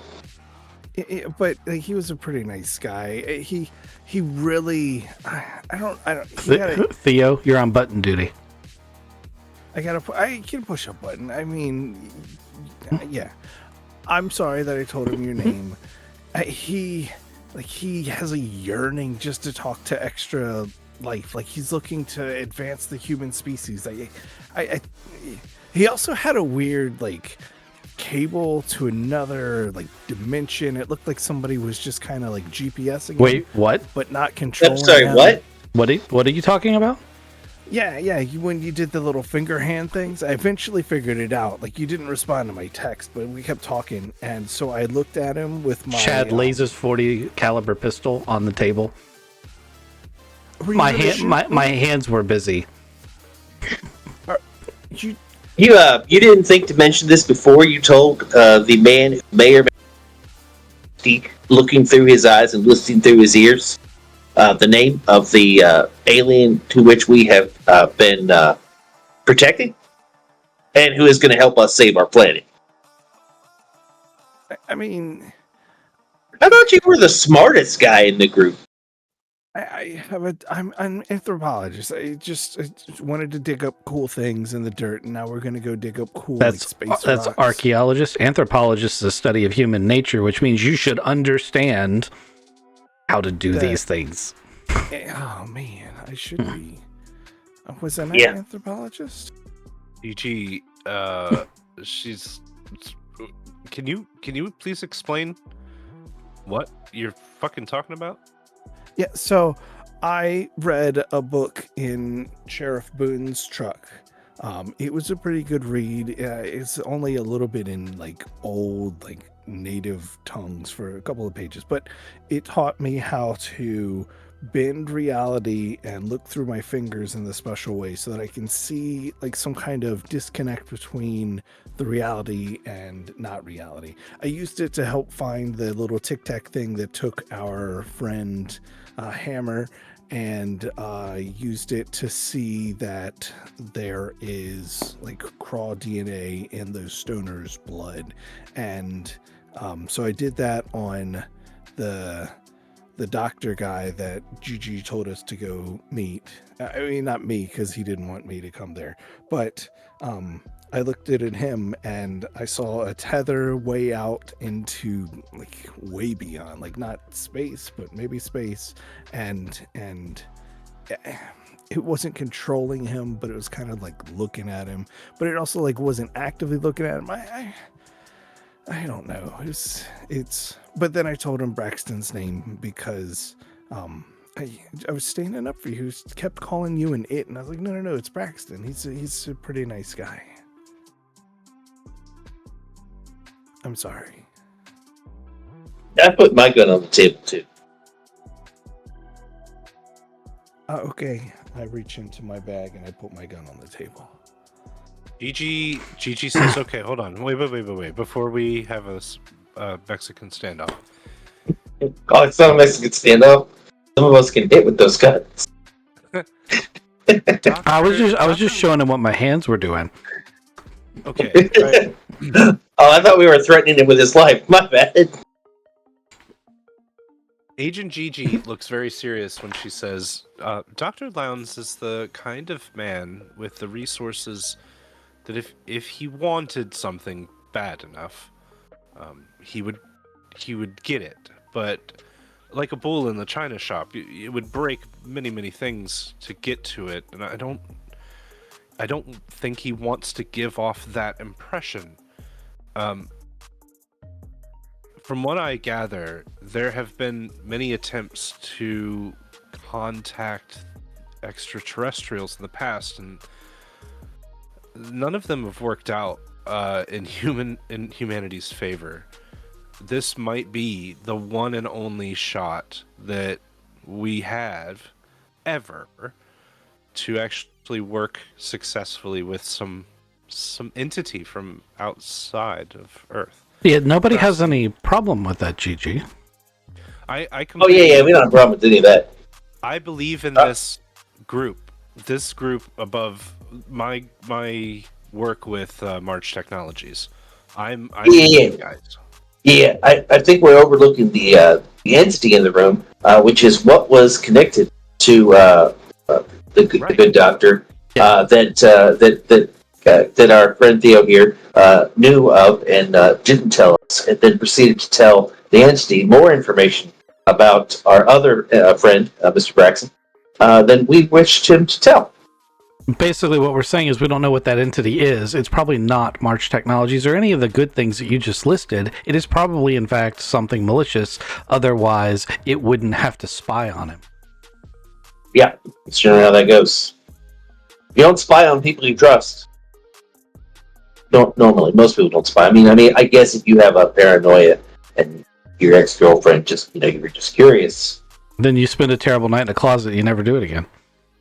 Right. Exactly. Theo, have you ever looked at me with your vision? Just a second. Are we about to shoot Gigi? Or Kizik. She has this terrified look on her face that if her boss has this link or whatever you guys are talking about, she might have it too. She's asked the question, and she's got a very, very terrified look on her face. Theo starts tutting to himself and then looks up, flips his hands sideways, and takes a peek. And we've got a nice string build up, orchestral, and a nice camera dramatic zoom. I mean, I've got techno music on, but if you want, I can switch to dramatic music. Do you want me to do that? I'm just trying to set it, like in my head. This is kind of a thriller movie. Yeah. Theo looks at Hammer first, sees a little bit of crawl DNA. That's kind of weird. Looks at Chad, like, yeah, whatever. Looks at the mule. It's nothing. And finally pans up to Gigi. Looks above her head. Nothing. There's nothing there. No psychic link like it was for Dr. Lowndes. Theo looks again, like blinks his eyes a couple times, like taps his fingers to his head and looks for a third time. She's terrified. What do you see? It's not there. You're not tied to whatever was controlling the doctor. Wait, French you said it was just looking before. Now it's controlling it. I mean, connections are connections. I don't. It's hard to see. The fact that I can see them shouldn't work. Just to be clear, metagame, I said observing. Yeah, I know. He knows, and I know. Okay. Kizik just has trouble translating correct words. Like he can't remember whether it's the Alliance or the Rebellion through 8 years. Yeah, we really of Edge of the Empire. Really enjoy calling him out on it too. Yeah. Okay. A lot of joy out of watching Kizik screw up his words. They're rebelling against something, but they're not rebels. They're allies. It's still Don't dig the hole deeper than you. Don't dig the hole deeper than you need to. Let's just go on. Look, we get a lot of joy out of it. Moving on. I get joy out of it, but he doesn't. One day I'm going to run a campaign of orcs and goblins versus devils, and we're going to be imps versus reds. And we're going to have this whole thing. Don't forget fiends. Yeah, we'll have fiends. They're all fiends. They're all fiends, but demons and devils are different. Just like goblins and orcs are different. That doesn't bother me at all, though. That one doesn't. but they're But all I do love. Imperial imps. I know. Oh, that's good. All right, back to this square table meeting. Yeah, So where we decide whether we kill Kissick or not. I think that's on the table. It is. There are guns on the table. You're right. Braxton Coleman will bring this back around though, and he'll say, "We should go get my ship. I haven't been back to it since the nuke, so if we're gonna go, we should go and get it." All Sounds this, like a plan. all this advanced technology, you don't have like a button you can hit and it flies to you. Yeah, like remote start. And we have remote start on our cars. There is a key, but I left it locked up because I wasn't ready to ascend yet, and I Because it's a bad neighborhood. Yes. It probably is a bad neighborhood. That's fair. To be honest, though, it's just kind of protocol. Once Krog get down, they lock everything up. But there was also some hooligan. He looks over at Hammer and he's like bringing down spaceships. There's one. I'm In gonna my defense, I'm gonna defend Hammer here. They brought that him one picked in. me up. Yeah, That one picked me up. They didn't even ask nicely. They did. I'd imagine that they tried to convince you to dig for them. No, they offered to let me get really, really powerful, but not be me anymore. And thing tried to crawl out of a Yeti's head and wanted to crawl into my head. And I was like, hard pass, bro. And I used a flamethrower on it.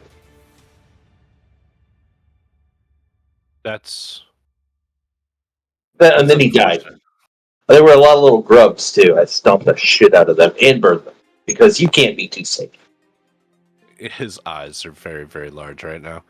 I believe he was trying to husk you, and maybe take you down to become a digger. You could have been down at the front lines. You could have made a difference down there, maybe.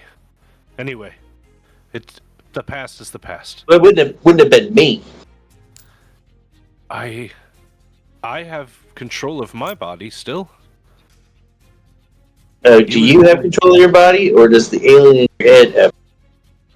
I am. It's a very. He nods at you. Yeah, I don't know how to answer that. Braxton doesn't know how to answer that. Anyway, you had the option way back when. That's good to know. Yeah, I think I made the right choice. Fire. Right? Fire, definitely good answer. It actually, Fire's worked on both. Worked on the green ones and the black ones. Braxton will say, well, on my ship, there will be larvae. They will be in stasis. I would prefer that you not kill them. They could be the last of my species. Yeah, as long as they don't try to crawl into my brain. Good to go, man. I'll go around killing babies for no reason. Yeah, you're our friend. We're not trying to kill your little babies. Yeah. But, you know. Unless it's war, I don't go around killing babies. That's just wrong. You know, we also don't want to become, what'd you call them, husks? Yeah, that sounds bad. So, you know, but I think you and we have an accord, so that's not going to happen, right? Correct. There are some things that I must warn you about in my barn while we're on the topic. My Metakami suit will be there. Do not be afraid of that. And the key to the ship is very strange. You'll know it when you see it, but it is locked within a box we will have to open. What do you mean the suit's strange? What's it look like? The key is strange. What's the suit look like? I'm sorry, the suit? Yeah, you said suit. You said you had a Metakami suit. Oh, it is like a big furry gorilla. It's a Yeti. Yes. You got a Yeti suit? Wait. You got a Yeti suit? I am Craw. All Craw have. How do I get a Yeti suit? You could have ascended. Yeah, no, I don't want to do that. It's for the Yeti suit. We gave you this option, apparently. Yeah, no. I don't want to do that. I just want the Yeti suit. It's not. It wouldn't work with your body, with your anatomy. I believe what he's saying is it only works for the squid things. Yeah. No, that doesn't make sense. Are you saying you're going to crawl out of that dude's body? I am Yetis? I am ascended inside of Braxton Coleman. I am this now. I can't wear the Yeti Exactly. suit anymore. Oh. Okay. So I can have it? I don't want to leave it behind. If any of the larvae ever grow, they might be able to use my Metacame suit. That seems like a tomorrow question. What's in the box? The key. And what's the key? To the ship. A sentient life. A brain inside of a jar. Return it to the ship, and the ship will... It's the ship's brain. Yes. Okay. All right. Let's go get your ship prepped. Everybody's got their tasking and is happy with their assignments? Are we putting the guns back? Yes, I was just showing you what my hand was doing while you were sending me text messages in a security situation. I'm still thinking about it. So that next time you'll understand that I can't answer my phone when there are meetings like that because I have a gun in it, and I would have to not have the gun trained on the target that could kill us in order to answer your text message. So I should get a gun for under the table. No, I don't want you to do that. I'll do it. It's fine. Yeah, I think what he's saying is you should just probably think things through a little bit. You are the smartest one in the group. I'm more than willing to admit it.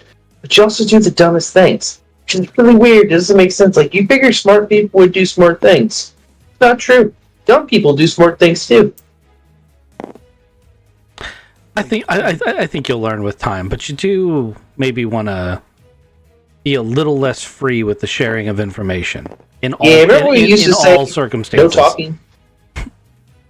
You can talk, just don't let information loose. I don't know that he's capable of that. Got to learn sometime. Or no, I don't think everybody learns that. Or alternately, button duty. Oh yeah, button duty. That'll teach him. I can do that. Wait, are you? How would? Hammer, That doesn't make any sense. You're not going to learn anything. We've got two volunteers. Oh, shush, just leave it. Just leave it. We got that's a good point. got two volunteers now. Yeah. Braxton is my friend that likes baby metal. Is she okay? Have you heard from her? Diana's fine. Yes. Okay, because she was kind She of recovered. Yeah. That's good. She is still tired, and she's still recovering. It was a large strain, a large move to move all of us instantaneously like that. Sorry, he's got a weird accent. But anyway, Braxton Coleman will suggest that he maybe call Dr. Lowndes from a line that we set up, like that can't be traced, and he'll answer some questions over the phone. And maybe settle some things. Braxton's open to that. And Gigi might make that happen. Braxton's like, if you guys head to the barn, my old barn, the ship and the key are in there. You'll need to know my combination. It is 36. We already set up the expectation that the call or whatever would happen after the mission. I feel like taking Braxton to the ship is a huge mistake. Okay. Then he will not do that. Then do you want to go to the ship? Yes. With the guy who knows how it works. Yes, we do. Yep, that makes perfect sense. Are we taking anybody else? I mean, as long as they fit in the ship, we'll take whoever wants to go. But I think that, George should be doing the calculations for us, figuring out where to put things. Oh, George does really want to go. Will you let him go? I mean, we'll Or let do him you want go. him to stay here? I think we can let him go if he really, really wants to go. He's gonna go up in the ship with you guys anyway, so he wants to see this Yeah. bitch. Yeah, he's absolutely coming. Okay. I'm not letting George out of my sight. Please, he gets cold feet, decides he doesn't want to go down with the spaceship. Oh no, he's already decided that he is a hero and he is going all the way. It's okay. American hero. I have a motivator for him if I need it, but I think that he is on board. Yeah, he is crazy at this point. You know, I bet he doesn't go around telling people things he shouldn't tell them. No, he definitely does. Yeah, it's fair. That's fair. He definitely does. It's fair.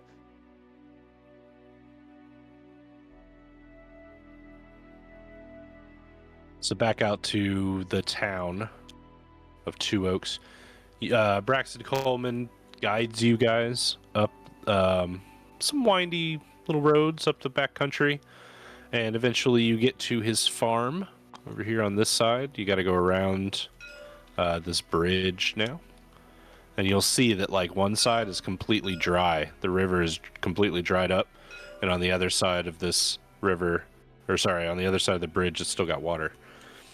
Weird. There's like a fault or something going on underneath the bridge.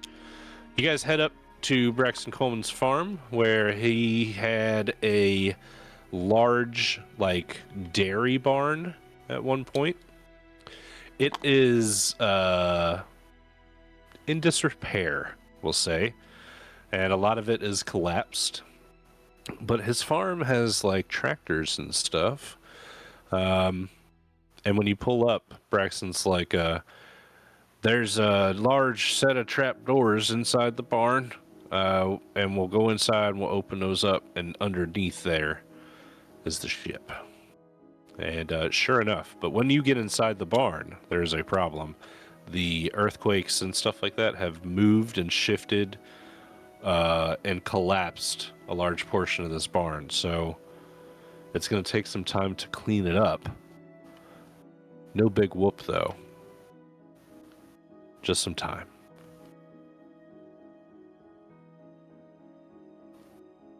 You get everything cleaned up, and the trap doors can be moved. You open them up, and the Tic Tac is floating. Sorry, I was coughing. Floating in a like cavity carved into the ground. Let me show you the Tic Tac. Boop. And next to the Tic Tac is a large box. And the box has 4 buttons on it. And Braxton Coleman says, he's like scratching his head. Took his cowboy hat off. And it's like I said, the code is 36. I figured it'd be 42. No, it's an 8-digit code, so 42 is actually the limit you can do. 36 is better. And he types green, blue, red, purple, green, blue, red, purple, and it opens up. And inside of it is a jar with a alien brain inside of it. Braxton Coleman's like excited now. He's almost ready to leave this fucking planet. And you guys get the ship together. Oh, you take the jar onto the ship. Remember, the ship looks like the Tic Tac. And he puts it in this box. So this box opens up. He puts the jar inside the box. and the ship, it was already floating, but it actually kind of like lists a little bit, and anybody on the outside can see it tilt, but anybody on the inside will be able to feel it come to life. And yes, there is a Yeti suit on board. So, everybody roll sanity checks. This is like the fourth one of these I've seen. Yeah, you've actually been on this ship. Theo thinks that he's going to suffocate if he gets on board. I think Chad thinks so too. And Hammer, I have passed my before. sanity check. Okay, sweet. I rolled my sanity check. I don't care if I you rolled passed or not. exactly. No, I rolled exactly what I had. Oh, that's nice. Sweet. I rolled what I had before I tried to look at that girl. So I failed.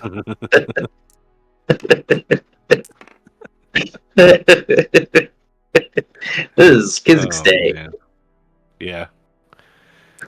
But you know what? That's what you get for giving for giving away good intel. Is that a D4 down or? You are going to take. Nah, you take one. Fuck it. You're expecting all of this anyway. I was expecting not to be able to breathe, but there's no door, so I'm okay. Yeah, just this portal in the center that you guys kind of like get sucked up into. It's a weird feeling. Let's just be honest. Shoved. It's an organic ship, so that's a sphincter. Yep. But it's super clean in here. But did you say but? Yep. But. Hey, is this ship called the Asphodel?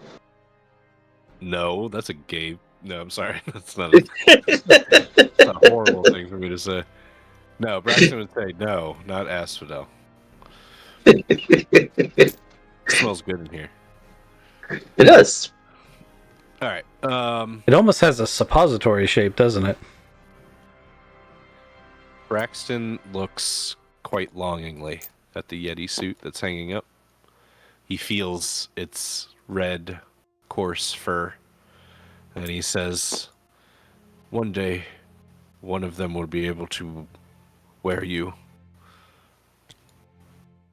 All right, so we're prepped. We need to get the equipment now, right? That is correct. Does it fit? Like we're kind of cramped quarters right now. Yeah, it'll fit.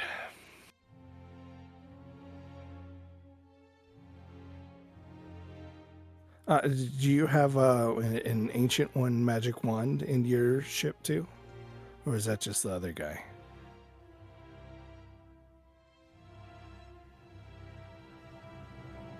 I have no idea what you're talking about. We usually don't either. Oh, no. And then I reach into my backpack, no, my briefcase, and I pull out one of these.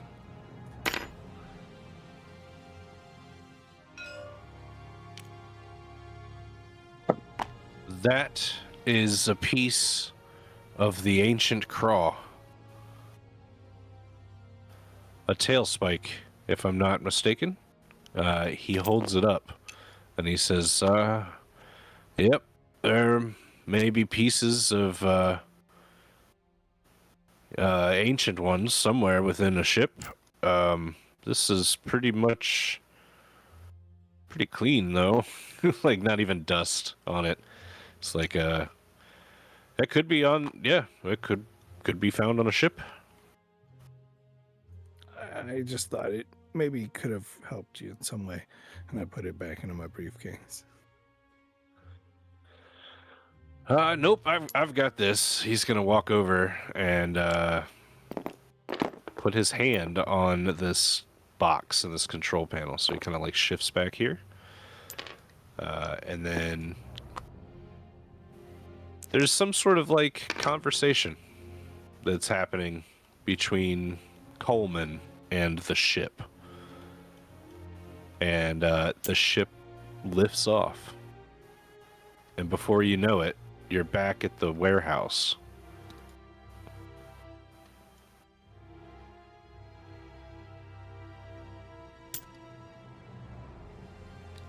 And loaded up. Fuck it. Let's just skip right ahead. Before you know it, you're loaded up.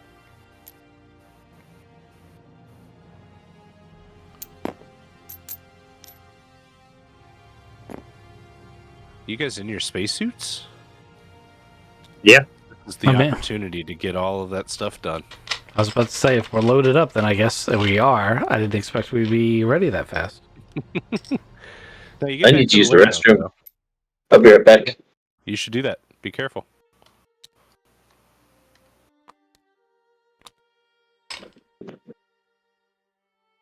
Barn. You know, I had this planned from the very beginning. I figured one day you might just break into Braxton's barn, try to find it. And this was the panel, right? So the plan was that there's a code. It's mathematically, you have to get to 36. So eventually I was going to give you a hint if you needed it, but I don't think you need it. Green has 5 letters, blue has 4 letters, red has 3 letters, purple has 6. If you add them together, there's many, many, many combinations to reach the numbers 36. But yeah, that was the combo. You just had to reach 36. It was a little puzzle. But anyway, I digress. You guys didn't have to worry about it. You brought the pilot with you. Yeah, that would have been a, all right, Kizik, figure it out.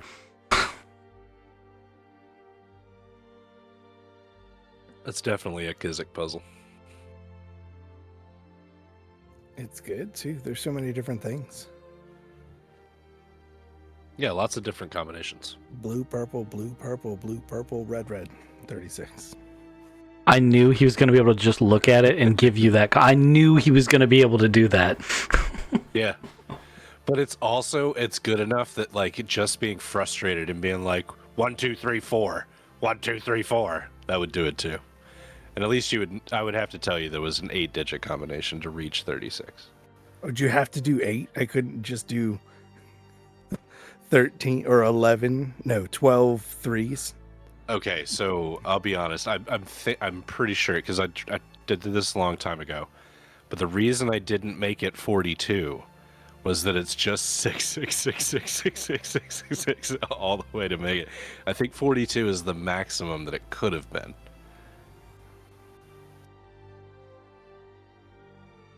Oh, with 8 digits. Yeah. So, like, that was the reason that I didn't do that, because that's literally the only combination that would have made 42.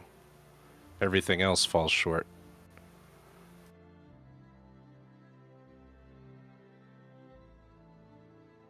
Am I wrong? I mean, if you're doing 8s, 8 times 5 is 40. So you'd have to, 8 times 6 isn't 42. It's 48. You'd still need some fives. It's just sums.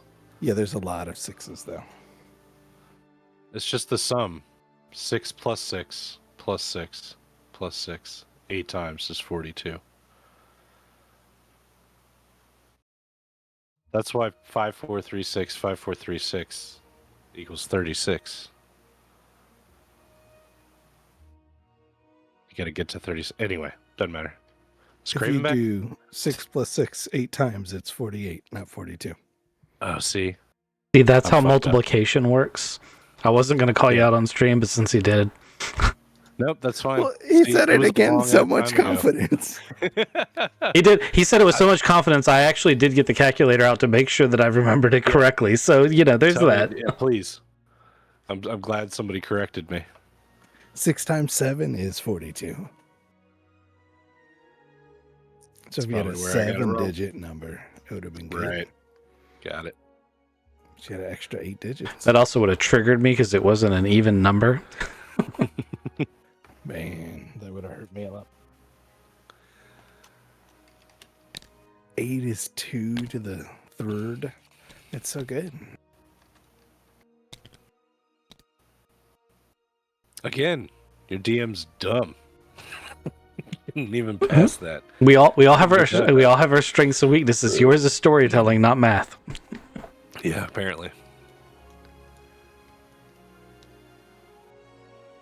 All right, Vanguard's just gone forever.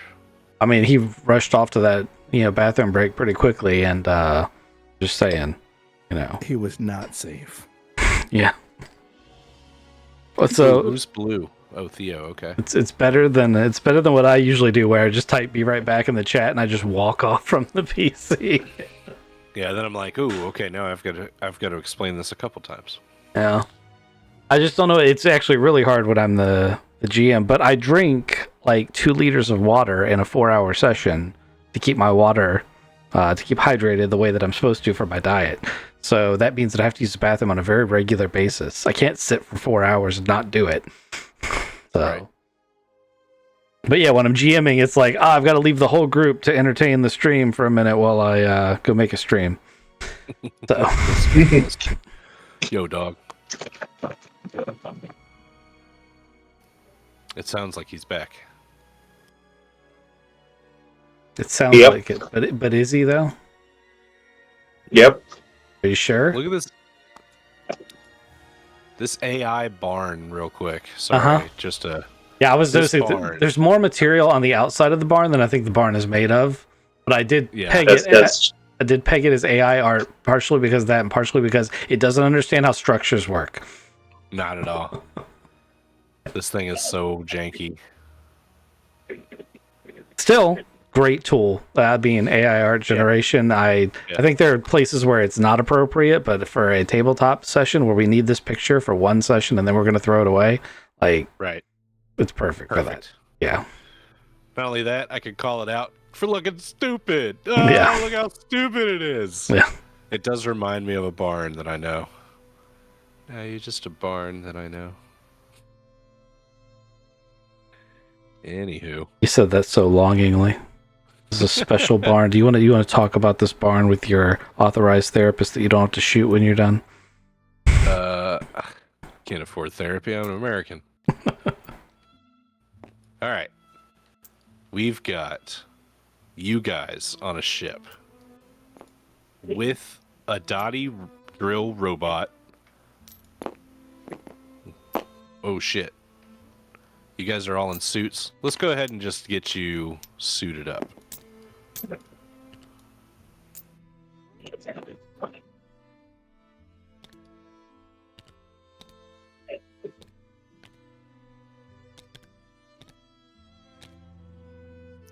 I probably should have done this differently. What color? What color does George get to be? Pink. I probably would have. Are you gonna make him pink? I probably would have made him figurines. Oh, he's donut. Look at that. Is this a spider? Get it off!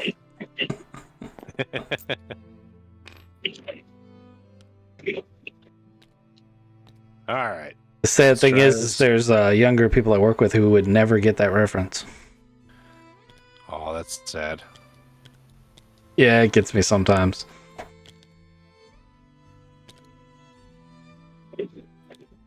Okay. Everybody remembers that there's a sphinctic ganglion thing. It's an organic ship, I get it. Yep, it's organic, so da-da-da-da. Alright, and you got Dottie. And you got the mule. Where'd the mule go? Oh, the mule's in the base. Okay. Let's go to the skiff real quick. We'll grab the mule. And then we'll go to space. How about that?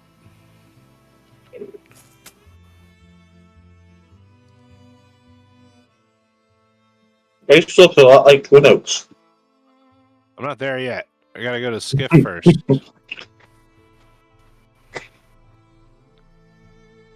See, you only say that Vanguard because you don't know how One World works and how hard it is to get all those maps done. So what he's done is he's made the town a central map with all the buttons in it, which means he has to go there anytime he wants to go anywhere else.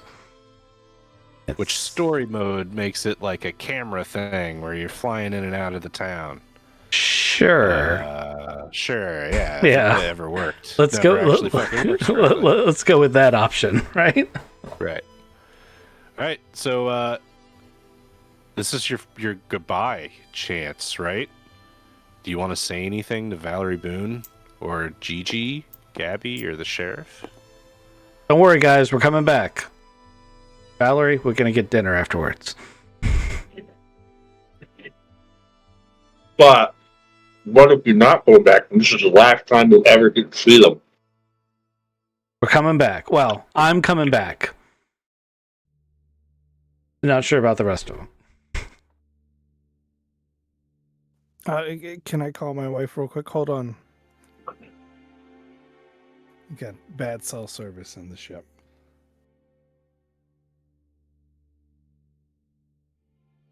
Theo? Yeah, I'm going out into space to stop an asteroid from hitting the Earth. Theo, we talked about this. You even went and saw a therapist, right? Yes, you like it's a combined. Yeah, I'm trying to be open and honest. That's what the therapist said. Going into space to blow up an asteroid to save the planet. Oh, Theo. I'll bring you a Okay. moon rock. It'll be pretty cool. Theo, be safe. Please. Of course. And everyone make sure to catch the Hitman stream where I simulate killing his wife. Wrapping up loose ends. I would feel bad, but he's obviously doing it on purpose at this point. Yep. Honey, call the news. Right? He clearly wants to be single, and he's found a way to do it. Apparently, See, like, the this is- the choke thing just freaked him out. He's just sort of... You punching her in the throat. In Armageddon, like right before they leave, all of the guys go on this ape shit fucking night where they just like blow tons of money on strippers and booze and shit. And I kind of imagined that at least Hammer would do that. I mean, Chad would do it because he's experiencing new things. Hell, Theo doesn't want to be married anymore, so Theo would probably go too. We also have on a spaceship that could just take us anywhere.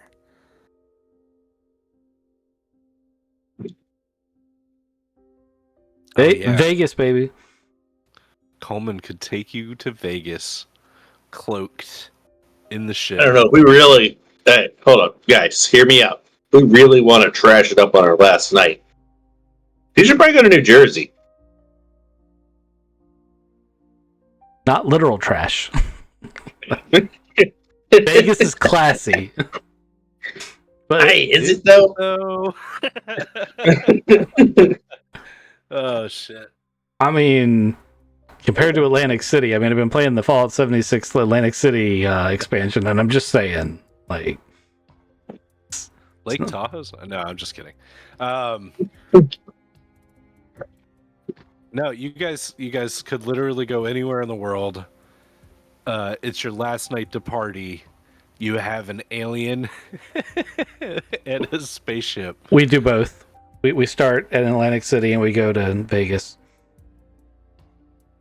This is a movie, isn't it? Isn't this a movie? By the end of the night, we start doing bucket list shit. Oh, really?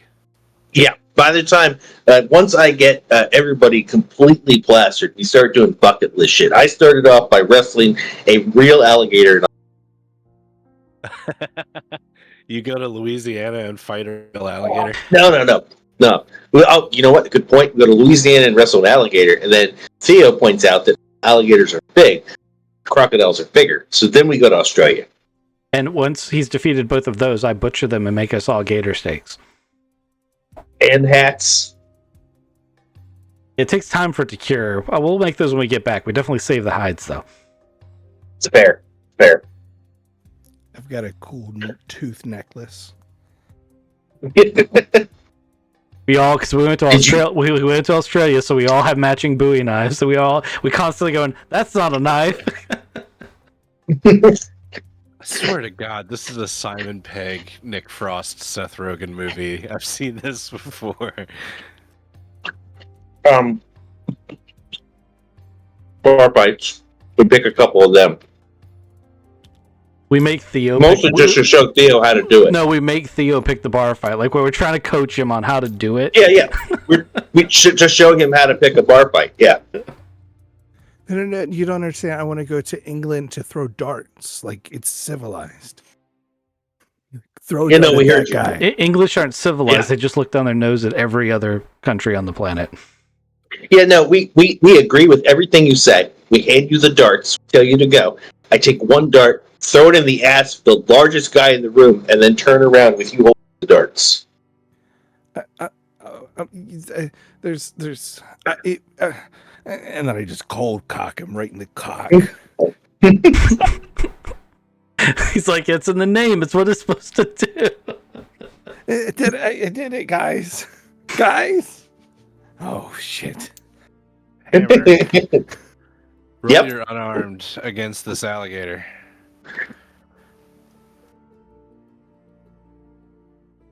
What are you gonna do if he fails? You get him eaten?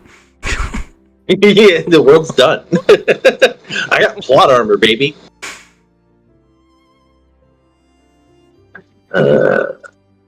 Very unarmed last or, episode. Roll a character. Melee? He's got You want his my- knife. You want my unarmed, or you want? Oh, you know what? I'll start it like this. Start without taking the juice. Okay. Ooh, I missed it by 5.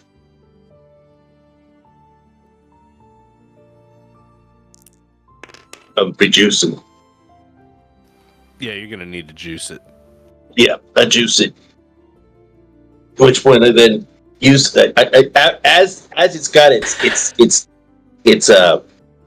it's getting ready to put its teeth around me, right? Like it's Right. starting to sink in, right? I take a sip of the juice, and then I get one hand on either side of its jaw, and I make a wish.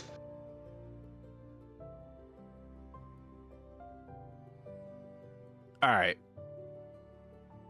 This juice, we've already established it tastes like ass. What Mhm. we haven't established is whether or not it continues to work now that the Hollow God is nuked. This is definitely the time to find out. So It is? I rolled a dart gun check, and I did pass. So he can think it works if the GM wants him to, because Chad was like, he's not winning that pop. So the alligator goes limp in your hands as you pull its jaws apart and make a wish. And yeah, it splits open. You're happy. You've wrestled this alligator. Right on. Still got it. We still got it. Meanwhile, Chad's like, this is the kind of information that you don't necessarily need to tell people about. Let him think that he did it. And that I'm still super strong. Yeah. Look how happy he is. Any other bucket list items? Let's see. We got Theo into a bar fight. Wrestled an alligator. You did see the dart tournament, Theo. That was cool. You were part of the dart tournament. Big part. And the nationally advertised bar fight that ensued afterwards. It spilled out into the street and took over like 3 blocks.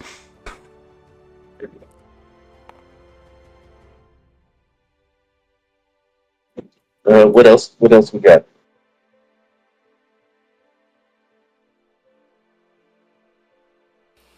George Sagan wants to streak naked on the across the mall in DC, like the reflecting pool and everything at the Washington Monument. Okay. We one up it. What we're gonna do. No, hold on. We one up it by strapping him into a harness naked and suspending him from the cloaked ship so they can't see. So he's flying over the mall naked. Oh, I was going to do one better. So we take tell them we're going to cloak ship at the other end. So you just run, and when you get to it, we'll let you in. You'll clean getaway.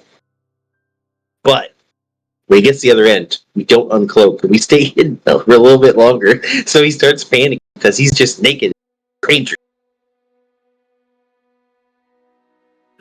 He really Or likes we the do. idea of flying under the cloaked ship on a string through DC, like Superman, naked Superman. Oh my god! Naked Superman. Yep. Yes, that wasn't on my bucket list before, but now, now, I want a naked Superman. Damn it! I sulk a little bit, but I understand. I wonder if I can put a zip line in my backyard. So you can make it Superman? The answer's no, because I just realized what you want to do and that I'm your neighbor. The answer's no. I could probably help you come up with something. Yeah? I don't want to be there for it, but I will definitely help you build it. No, it's gotta have.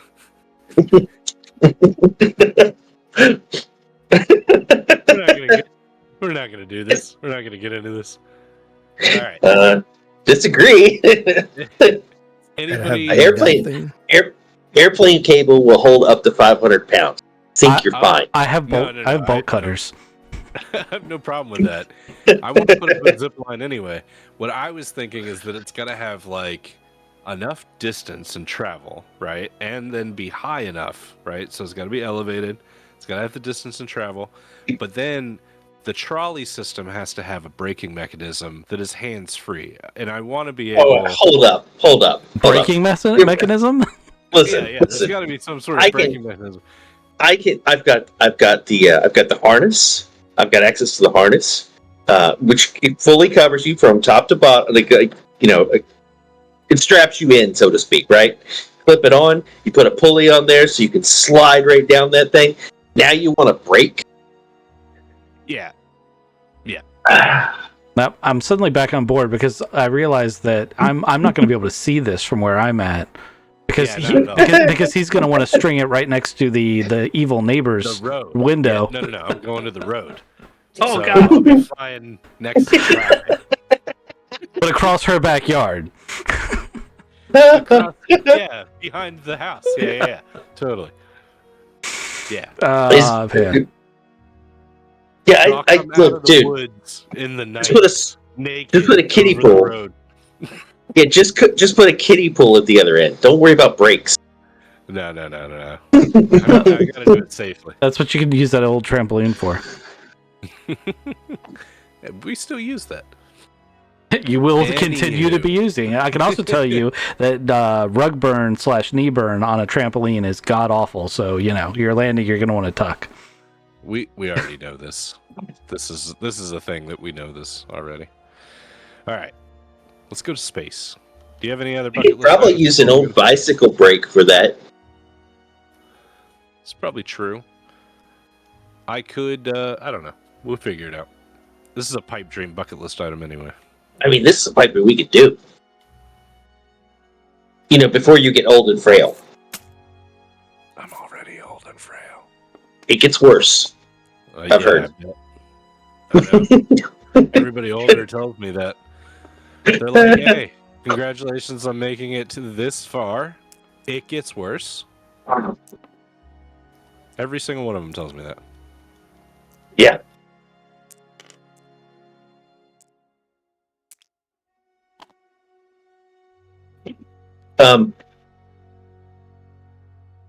Launch day comes around. We're all hungover.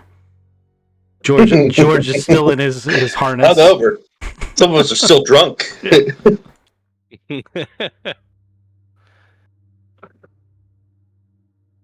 You guys take off into the sky towards the Pleiades constellation.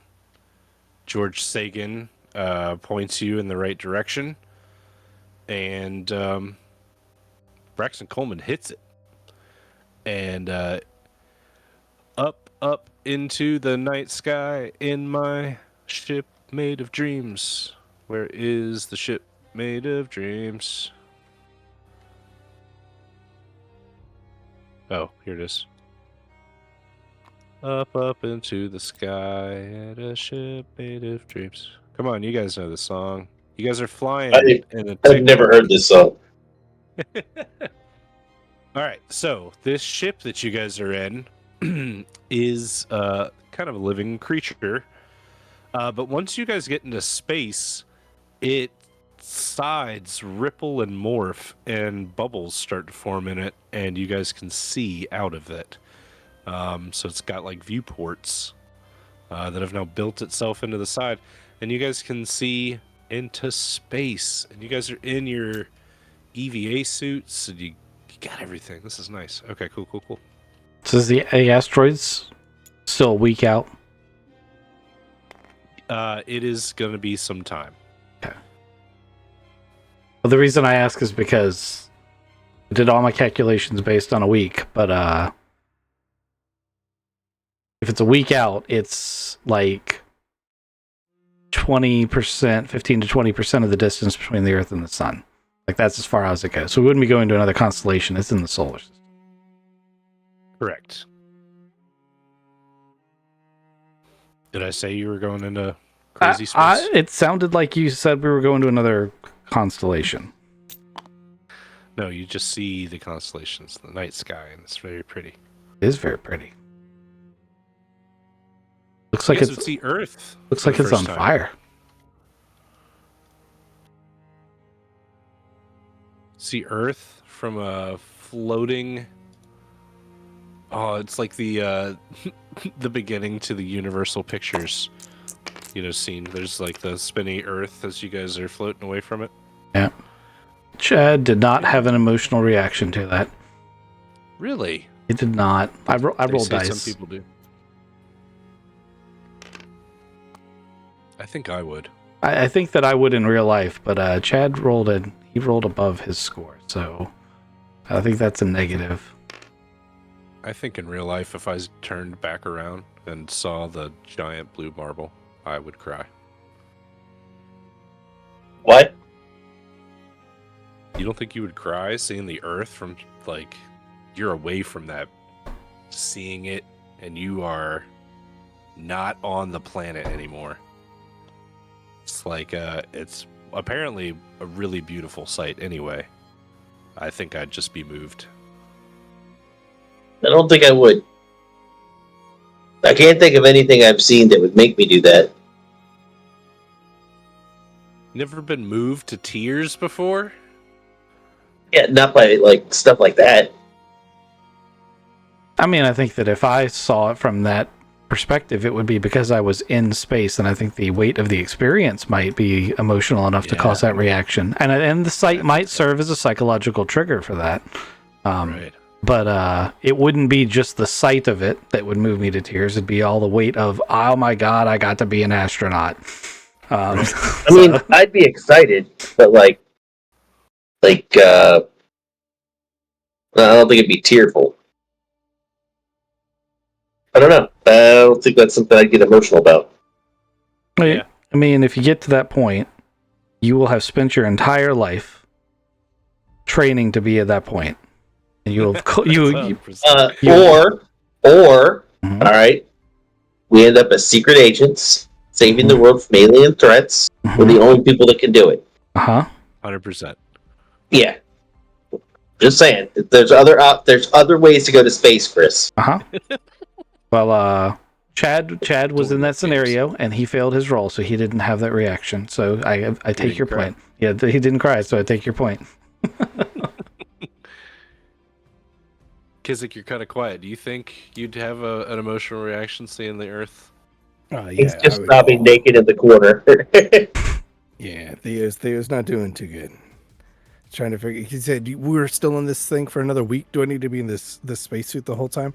Oh my goodness, there's the Earth. Oh my goodness, I just left the entire Earth. Everything that I've ever known has always happened on that planet, and we're now hundreds of miles away from it." Pretty sure at this point we're thousands of miles. You are speeding away from our little blue marble, and soon you pass the moon and off into the deeps. All right. We are going to, I think, we're going to see ER 10911. You guys ready for it? Why does it look like the planet from the beginning of Fifth Element? Why does it look like that? It's totally the planet. That was the sun. Was it? Yeah. Yeah, it's not that big. This thing, you guys have had size estimates anyway. I think Sagan gave you some, but this is like world ending. It's about the size of the asteroid that KO'd the dinosaurs. So, what was that? Texas sized? It's pretty big. That's all theoretical, but yeah. Yeah. But yeah, big spheroid, and it's burning in some places. It's very, very hot, and you guys will see it before we end tonight's episodes. I think we should leave it on a asteroid cliffhanger, and we'll start by landing on this motherfucker. Oh, and you know what? Everybody else that has seen this thing or has sensed it or have done any scientific measurements on it has gone absolutely batshit insane. So, Good we're gonna deal news. with that. We're all already insane. You guys are all already insane.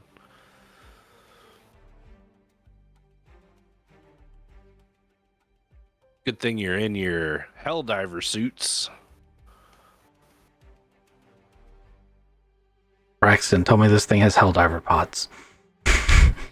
Yeah, we're going to shoot you down to the surface, so the next episode's actually a Helldivers episode where we all four play against bots.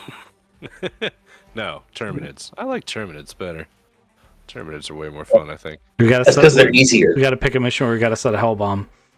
Oh, yeah, and the Bile Titans. Yeah. Oof. Oh, you want to do it on Impossible, so we definitely don't save the world. I don't know. I thought we were gonna win that one we did, but That said, though, I think Kizik has to stay behind with the Hellball. Izik, you up for this? The next episode, we do a Helldivers we need episode? a fourth to play George. We do need a George. Ghost has to play George. Ghost has to stay behind with the hell bomb. Man, I was hoping that the deal were behind. Or, Kizik. Yeah, no, Theo's the right one. But I don't know if I want to play with you because you're so angry earlier. Look, I was angry because you don't play with me, you motherfucker. If you played with me, I might be less angry. I might not be, but I might be. You don't know. He likes you. This is how he tells you that he likes you. You have to read him, and it's weird sometimes. Someone hurt him. Gotta find a bug planet that's fiery. That's gonna be fun. Oh, really? Really? That's what you want to find? Because I know where that is. Yeah, for real. It's a shithole. Fucking Got a fiery bug planet? fire tornadoes. It's called Hellmire, in case you were curious. Hopefully it's unlocked this week and we can go to it. It's unlocked right now. It is right now. Okay, 2 weeks. It will likely be unlocked by the time we have to play because there have been no bug missions. So there's not really any progress on that side of the map. How you guys feeling about this? I feel great about we're it, gonna die. but then again, from the very first episode, I've been like, Chad's not going to make it. So the fact that he's gotten to this point already far exceeded my expectations.